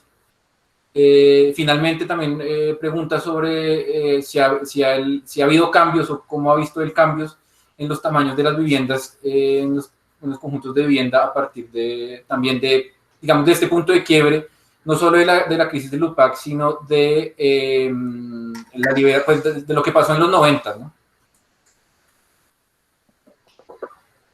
Sí, esa pregunta es compleja porque, y yo creo que ustedes van a tratar ese tema bastante en el curso, pero a mi modo de ver, sin la crisis de los institutos de vivienda estatales de los 70 hubiera sido imposible el nacimiento de la tipología del conjunto cerrado tal como la conocemos. Yo creo que los institutos de vivienda hubiera sido una contraparte muy interesante a la oferta de la vivienda en la ciudad. Y pues no es, o sea, no es coincidencia que con el cierre en el 72 de los últimos del ICT y de los institutos, o la decadencia de los institutos estatales de vivienda, pues comenzó el surgimiento de los conjuntos. Ahora, el UPAC también es la herramienta perfecta para, al pasar, como lo contaba en la presentación, para pasar de la oferta a la demanda, pues es lo que pide la gente y no lo que necesita la ciudad. Y eso es clave porque lo que pide la gente no necesariamente es lo que necesita la ciudad. Y eso lo dice muy claramente Sennett en su último libro. La ciudad tiene que estar pensada desde el bien común, pero eso no quiere decir que la ciudad está pensada desde lo que pide la gente. Ahí ya volvió Jamie, que estaba un poco entrecortada, y estoy respondiendo a su pregunta, espero que me esté oyendo. Entonces, creo que la dinámica perniciosa de poner todo a merced de la demanda o de esa supuesta demanda hace que lo que prime son otros condicionantes como la eficiencia. Y ahí es donde viene el tema del tamaño de las manzanas, ¿no? Yo creo que la supermanzana es el terreno perfecto, o es digamos, es el caldo de cultivo perfecto de la eficiencia máxima, que es diseñar un apartamento, repetirlo miles de veces con un sello y poderlo parquear en una manzana, entre más grande, más fácil poderlo parquear. La experiencia de Ciudad Salitre pues habla de eso, donde el urbanismo de Ciudad Salitre estaba pensado y en sus primeros dibujos que mi padre hizo parte con un grupo nutrido de arquitectos que todos conocemos, con Philip Pais, con Carlos Santamaría, pero con Jiménez y con Rafael Obregón, que son como proyectos el proyecto de Ciudad Salitre estaba pensado para ser un proyecto muy urbano, y el encontronazo con Camacol, y eso lo cuenta muy claramente Philip, el encontronazo con Camacol fue drástico en cuanto ellos dijeron, no, yo quiero manzanas completas para hacer lo que yo quiero adentro. No me parta esa manzana en 4 o en 8, porque si me la parte en pedacitos, me vuelve muy complicado este negocio. Y Ciudad Salitre pues, fue un proyecto muy difícil de comenzar, casi no comienza, no había gente que quisiera comprar la tierra porque nadie le apostaba a ese proyecto. El primero que comenzó a comprar tierra, se acuerdan mucho, y fue muy barato, era una constructora de Bucaramanga que se arriesgó y comenzó a comprar tierra para hacer cosas, pero fue muy difícil arrancar porque había una reticencia a la idea del ensanche de Bogotá. Y pues con el brazo torcido del gobierno, tratando de sacar adelante ese proyecto, y que los promotores digan, no, a mí me dan manzanas completas, pues eso muestra que lo importante en el modelo es que los privados puedan sacar su mayor beneficio, y no que lo que uno cree que es bueno para la ciudad es lo que prima. El urbanismo de Ciudad Salitre está muy bien, pero la arquitectura no está a la altura de ese espacio urbano. Si hubiéramos hecho un proyecto de lotes predio a predio medianeros de 8 lotes por manzana, yo creo que hubiera sido una estructura mucho más flexible, mucho más estable, mucho más, digamos, amable con el tiempo, porque ya hubiera tenido varias mutaciones en cuanto a su densidad y en su uso y en la transformación que generación a generación pide de estos espacios. Entonces, un poco para responder un poco a esa pregunta, yo creo que el aumento del tamaño de las manzanas tiene que ver con básicamente con una petición directa de los constructores. Creo que digamos, el modelo de gestión de la vivienda por demanda a privados con subsidios a la demanda, pues hace que esa demanda no sepamos si es buena para la ciudad o no, es solo buena para el beneficio económico, diría yo, y que podemos discutir eso y ojalá ustedes puedan problematizarlo un poco más en el curso para llevarlo más adelante a una discusión real de que no siempre lo que pide el mercado es lo mejor para la ciudad. Es más, pocas veces. De acuerdo. María Antonia, no sé si hay alguien más, pues yo simplemente comento que sí, definitivamente en el curso la idea es tocar la cuestión desde varios temas. Tendremos una sesión de política pública, ¿no? Que es tan importante y como se ve en la presentación de Ramón, genera un marco que a veces es muy limitante para actuar en este tipo de proyectos. Y bueno, tendremos también, por ejemplo, el punto de vista de la unidad, porque entiendo que obviamente el enfoque de Ciudad Isla no fue digamos que la unidad de vivienda o la escala arquitectónica de la vivienda, o inicialmente, o por lo menos principalmente no fue eso, pero en la unidad yo creo que también se van viendo muy claramente esos cambios y como dice Ramón, veremos, hay un tipo de apartamento que es el que se produce masivamente, el que, adelantándonos un poco, casi que terminó produciéndose, en nuestro caso, por ejemplo, en el concurso que mencionaba Ramón, terminó ese apartamento por todo el proceso de toma de decisiones del proyecto posterior al concurso, pues terminó pareciéndose mucho a ese apartamento sello que menciona Ramón, y veremos pues que un poco a qué se debe eso, ¿no? Y qué dinámicas hay atrás. María Antonia, entonces le damos la palabra a alguien más. Sí, tenemos a Luis Alejandro Figueroa, que pidió la palabra.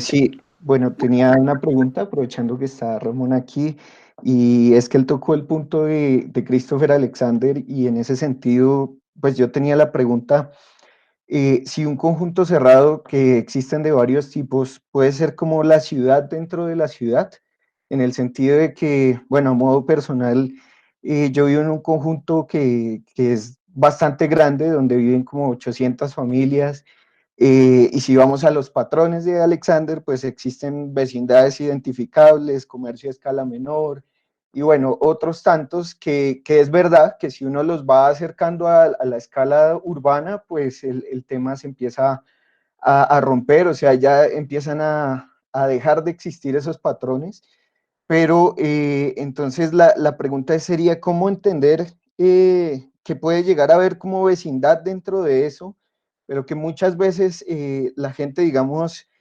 lo que les cuesta es un poco compartir esa especie como de espacios públicos o de vecindades con esa otra como gran ciudad, ¿no? Porque de alguna forma lo que veo es que es como una ciudad dentro de la ciudad, un poco diferente de pronto a lo que sucedería con Ciudad Salitre, donde sí son conjuntos cerrados, pero no existe el comercio, o tal vez no se presentan esas dinámicas de esa forma como al interior.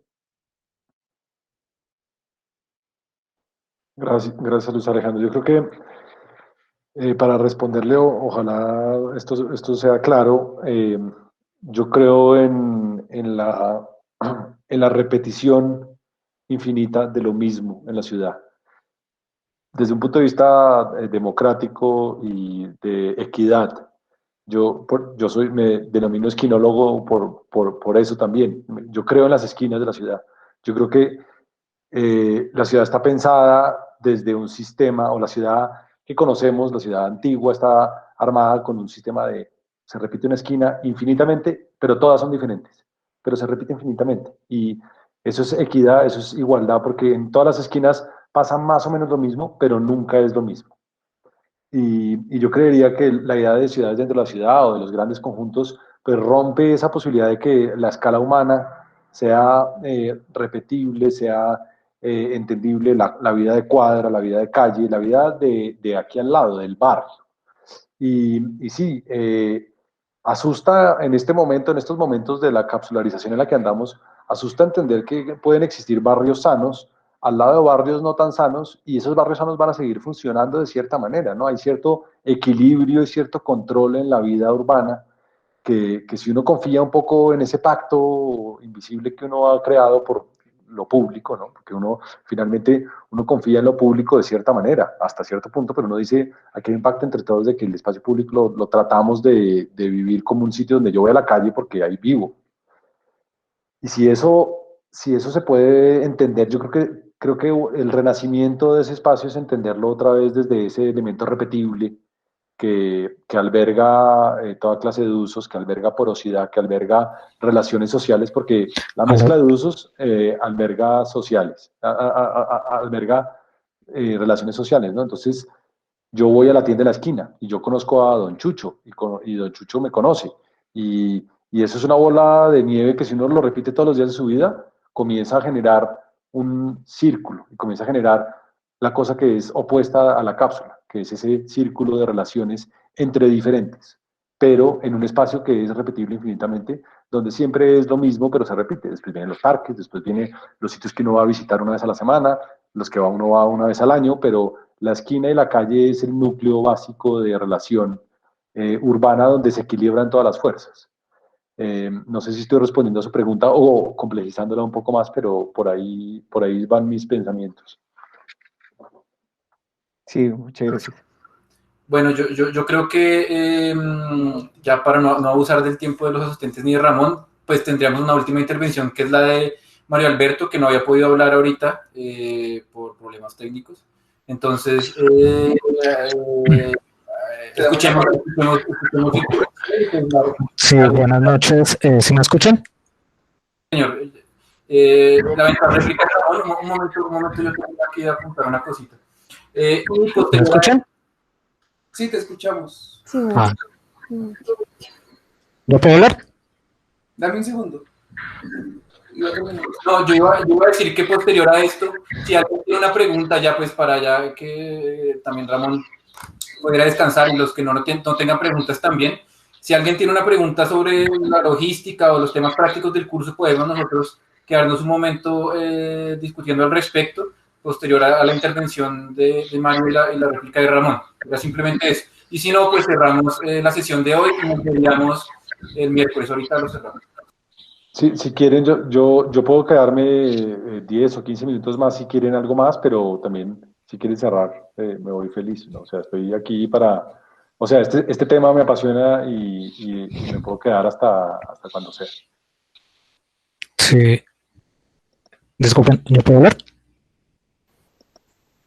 sí, claro. Sí, gracias. Buenas noches, mi nombre es Mario Alberto González. Yo soy egresado pues también de la Universidad Nacional, pero de Ingeniería Civil.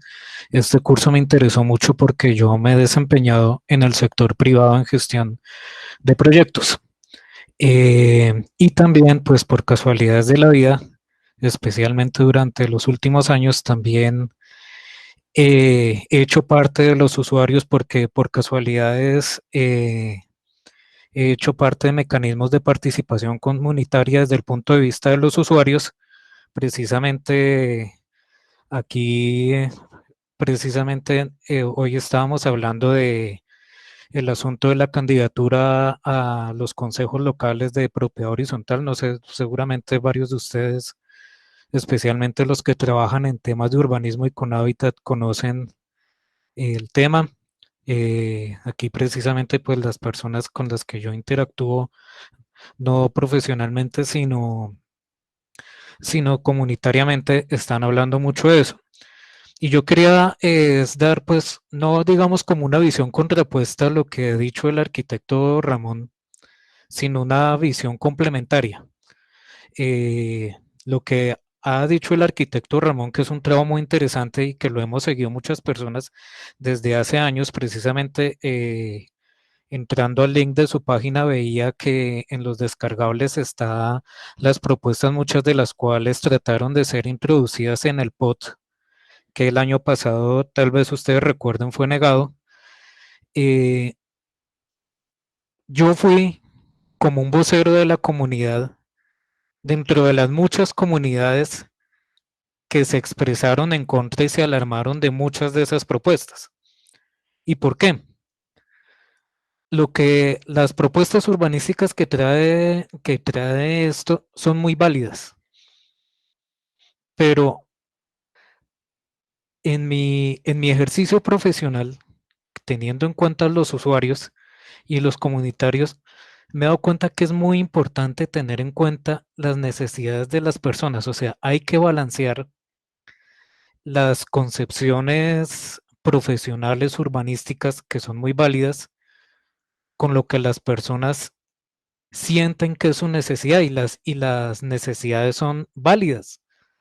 El año pasado, cuando las discusiones del POT, hubo unas tremendas peleas, déjenme decirles yo que participé en estos consejos y todo eso, respecto a que la gente le estuvieran diciendo, a mí me van a quitar el antejardín, yo tengo que entonces quedarme en la calle y todo eso, porque las personas, el directo afectado que está ahí, siente una vulneración respecto a su patrimonio y a sus posibilidades, que son importantes. Tanto así que, como les digo, en un montón de barrios de la ciudad la gente se organizó y mandaron 20.000 cartas al consejo y bueno, y los que estuvieron pendientes de lo de la aprobación del POT vieron que eso se volvió un tremendo conflicto. Entonces, lo que yo quiero comunicarles a ustedes, mis queridos colegas de la profesión de construcción, es que eh, es importante muchas veces aterrizarnos a las circunstancias locales. Estas propuestas que muchas iban a ser introducidas en el POT pueden tener mucha acogida en algunos sitios. O sea, lo que yo vi y lo que hemos estado viendo y lo que me participa la gente en en lo que les digo en estos consejos locales de propiedad horizontal es que hay circunstancias en las que las personas pueden estar interesadas, pero no, yo personalmente no estoy de acuerdo con la satanización del modelo de lo que se llama el conjunto cerrado, que es la expresión de la última de la ley 675 del 2001, porque así como ha generado unos efectos no muy positivos en algunas partes, como bien lo dice, para otras personas es perfectamente válido, para otras personas está bien. ¿Y qué fue lo que generó el conflicto en las discusiones del POT del año pasado? No que se abriera la posibilidad, por ejemplo, de las supermanzanas con los usos mixtos, con la activación del primer piso, la gente decía, sí, si alguien está interesado en eso, y hay sitios donde funciona bien, maravilloso, que lo hagan. Lo que la gente decía era, ¿por qué a mí me van a imponer un modelo que yo sé que en este barrio a mí no me funciona? Como por ejemplo tener que quitarme el antejardín o cosas por el estilo, cuando yo sé que eso aquí lo único que me va a generar es inseguridad y lo que me va a generar es una desvalorización de mi patrimonio y unos problemas de seguridad. Y, no, y yo vi muchos ejemplos reales, por ejemplo, un conjunto en Bosac, ahí por la avenida esta que hicieron muy bonito, muy maravilloso, abajo de la nueva sede de la Universidad Distrital, donde fue tremenda agarrada el problema de este primer piso, donde la gente decía, no, este primer piso me lo dejaron completamente a la calle y tengo es que meterle enrejamiento aquí, de aquí del segundo piso, porque esa es la realidad de las personas. Entonces, ¿a qué vengo yo todo esto? A que miremos a que hay que abrir posibilidades, así como lo que se está planteando aquí son posibilidades muy interesantes y es muy bueno que haya nuevos proyectos arquitectónicos que procuren eso. Nosotros, especialmente los profesionales y muchos de ustedes, los que van a trabajar con el sector privado y todo eso, no deben cerrarse a la banda de que también el modelo de lo que se llama conjunto cerrado es también una posibilidad válida para otros entornos y no hay que satanizarlo. Y yo que participo en los consejos comunitarios y desde el punto de vista de los usuarios en un proyecto en el centro relacionado con un plan parcial de renovación urbana en el centro, es lo que la gente me transmite. La gente dice, ok, está bien, pero escúchenos a nosotros también. Y no queremos que, o sea, nosotros respetamos lo que dicen las personas que llaman muy estudiadas y todos los profesionales, pero, pero la gente o sea, cuando se le dice malo, es que usted lo que quiere es malo, es que usted lo que está pensando es malo, es que lo que usted... Eso a la gente le genera mucha conflictividad, porque así como es muy válido el pensar desde un punto de vista urbanístico de la reactivación del espacio público y todo eso que es muy válido, también la gente tiene derecho a pensar, sí, eso es maravilloso, pero yo también tengo derecho a mi seguridad, a mi patrimonio, a mi vida. Bueno, entonces, todo lo que yo quería decir respecto a esto es, todos estos modelos son válidos como alternativas adicionales, pero yo personalmente no estoy de acuerdo con la satanización del sistema actual de propiedad horizontal, porque que el mercado y sobre todo es que lo ha demostrado. Sí, el mercado lo ofrece, pero es también porque la gente le interesa mucho, porque la gente, y está la cuestión de los costos. Por ejemplo, hay un proyecto, yo no doy nombres específicos de proyectos, pero donde había una propuesta así muy por el estilo, pero entonces vinieron las calculadoras y decían, bueno, pero entonces ¿cuántas porterías vamos a tener? Ah, entonces si vamos a tener 3 porterías en vez de uno, entonces ¿cuánto nos va a subir el precio de la administración? Que por lo general puede ser más del 50% de la cuota de administración. O sea, todas estas realidades hay que tenerlas en cuenta. Entonces, simplemente lo que yo quería decir, era eso, que evitemos como poner todas las cosas en blanco, negro, es que esto es malo, es que esto es bueno. Debe haber diferentes opciones, y la participación de los usuarios es muy importante, porque así como la gente normalmente está callada, cuando ve que sienten como que ya está llegando a un punto límite, la gente puede empezar a ir. Y el año pasado yo lo vi y fueron allá frente al consejo y se enviaron 20.000 cartas y todo eso y dijeron, pero ¿cómo así? Y eso que supuestamente había habido unos encuentros y a mí no me inventaron el encuentro, a mí no me explicaron esto. Con lo de los antejardines decían, pero es que yo aquí tengo mi negocio. Bueno, hay que tener en cuenta muchas cosas, o sea, la participación de la comunidad es muy importante y los proyectos exitosos, especialmente cuando plantean unos modelos, tienen en cuenta la participación de la gente. Eso era todo, gracias. Eso. Sí, que Ramón, Queríamos entonces escuchar la réplica de Ramón y ya pues... una idea para cerrar y ya cerramos. Listo, gracias Mario por su comentario. Yo creo que si me expresé mal, me disculpen de antemano. Yo en ningún momento digo que los conjuntos cerrados son malos.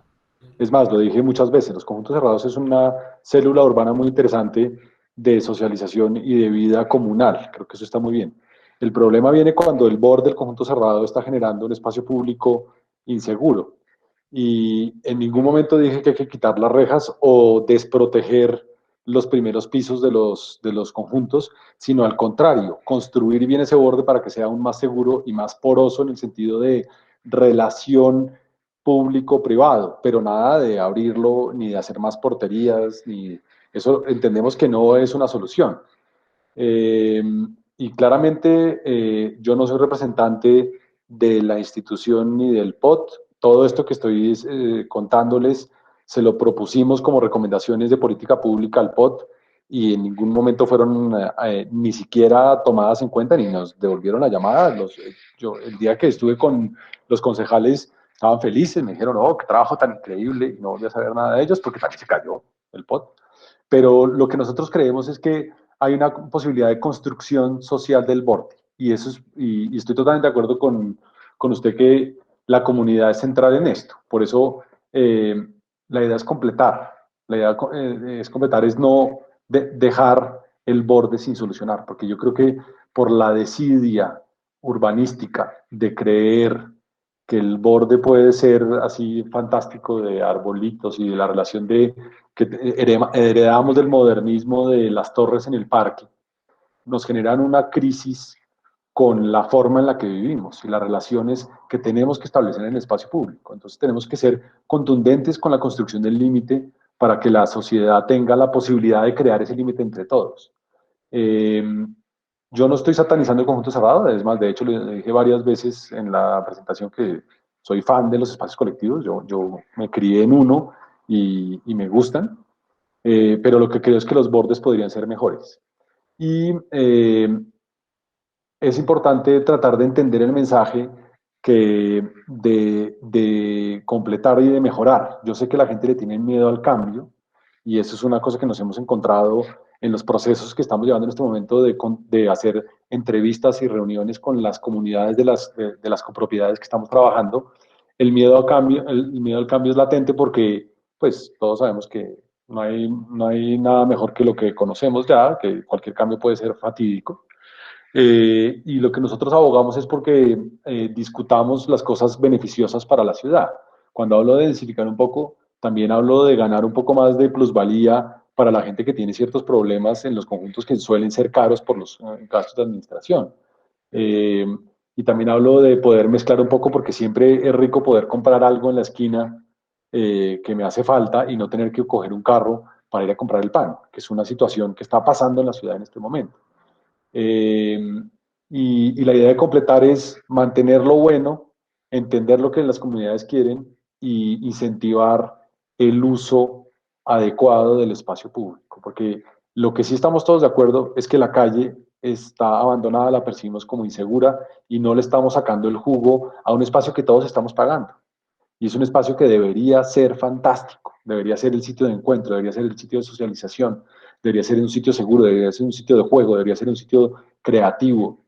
Pero en este momento, por la condición urbana en la que estamos acostumbrados, estamos dejando esa calle como un espacio infravalorado y sobre todo subvalorado, no lo estamos usando lo suficiente.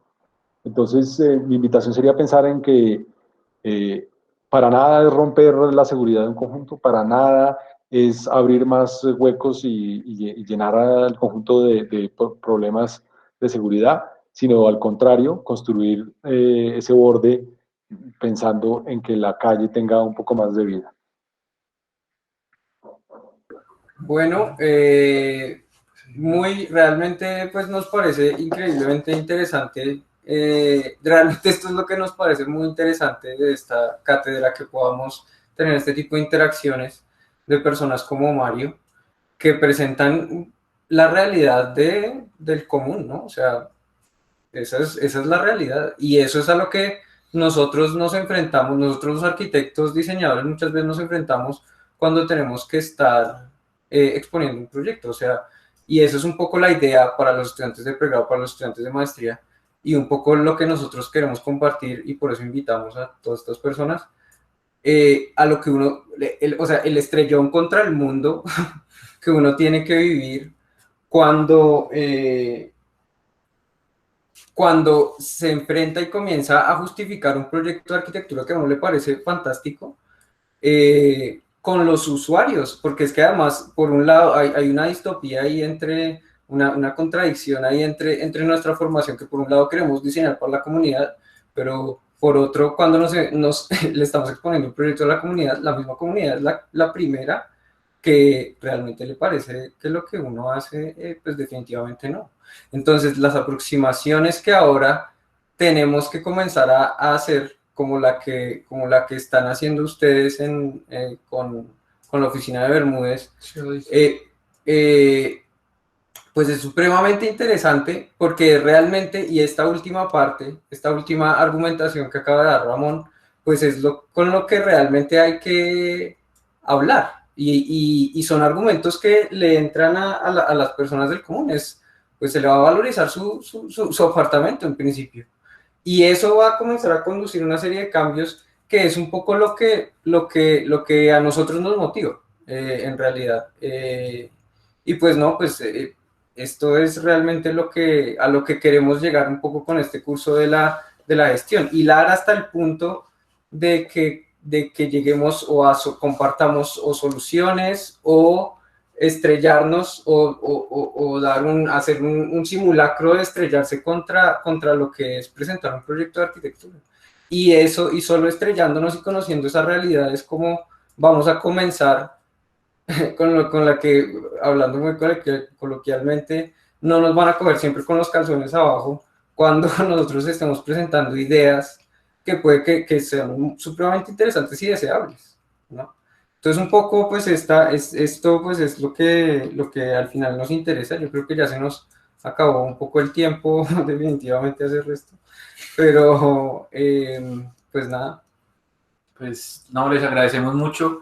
De nuevo, insisto en el punto de que si hay algunas preguntas prácticas podemos quedarnos otros minuticos resolviéndolas, pero pues aquí daríamos por cerrada ya como tal la sesión de Ramón, la sesión inaugural. Estamos muy contentos de que de haber iniciado este espacio, le venimos trabajando hace un muy buen rato y pues nos veríamos el miércoles con una charla bastante interesante de Luis Fique que Ramón mencionaba y que ha sido también uno de nuestros grandes aliados, apoyo, inspiración y muchas cosas a lo largo de este proceso y que pues esperamos que les guste también su presentación. Esperamos que los que no pudieron participar como Felipe pues se animen en la próxima sesión a participar y definitivamente tenemos que... Creo que ya dio tiempo, pero pues muchas gracias a todos quienes participaron y especialmente Ramón.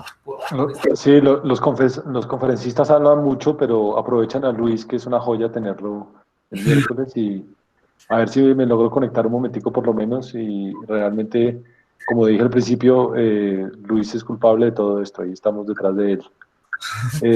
Yo les agradezco mucho la paciencia de haber oído esta charla, ojalá ayude para que el curso avance y cuenten conmigo para lo que necesiten. Creo que como dice Juan Luis hay que armar esta pequeña batalla entre todos y tenemos que seguir adelante compartiendo.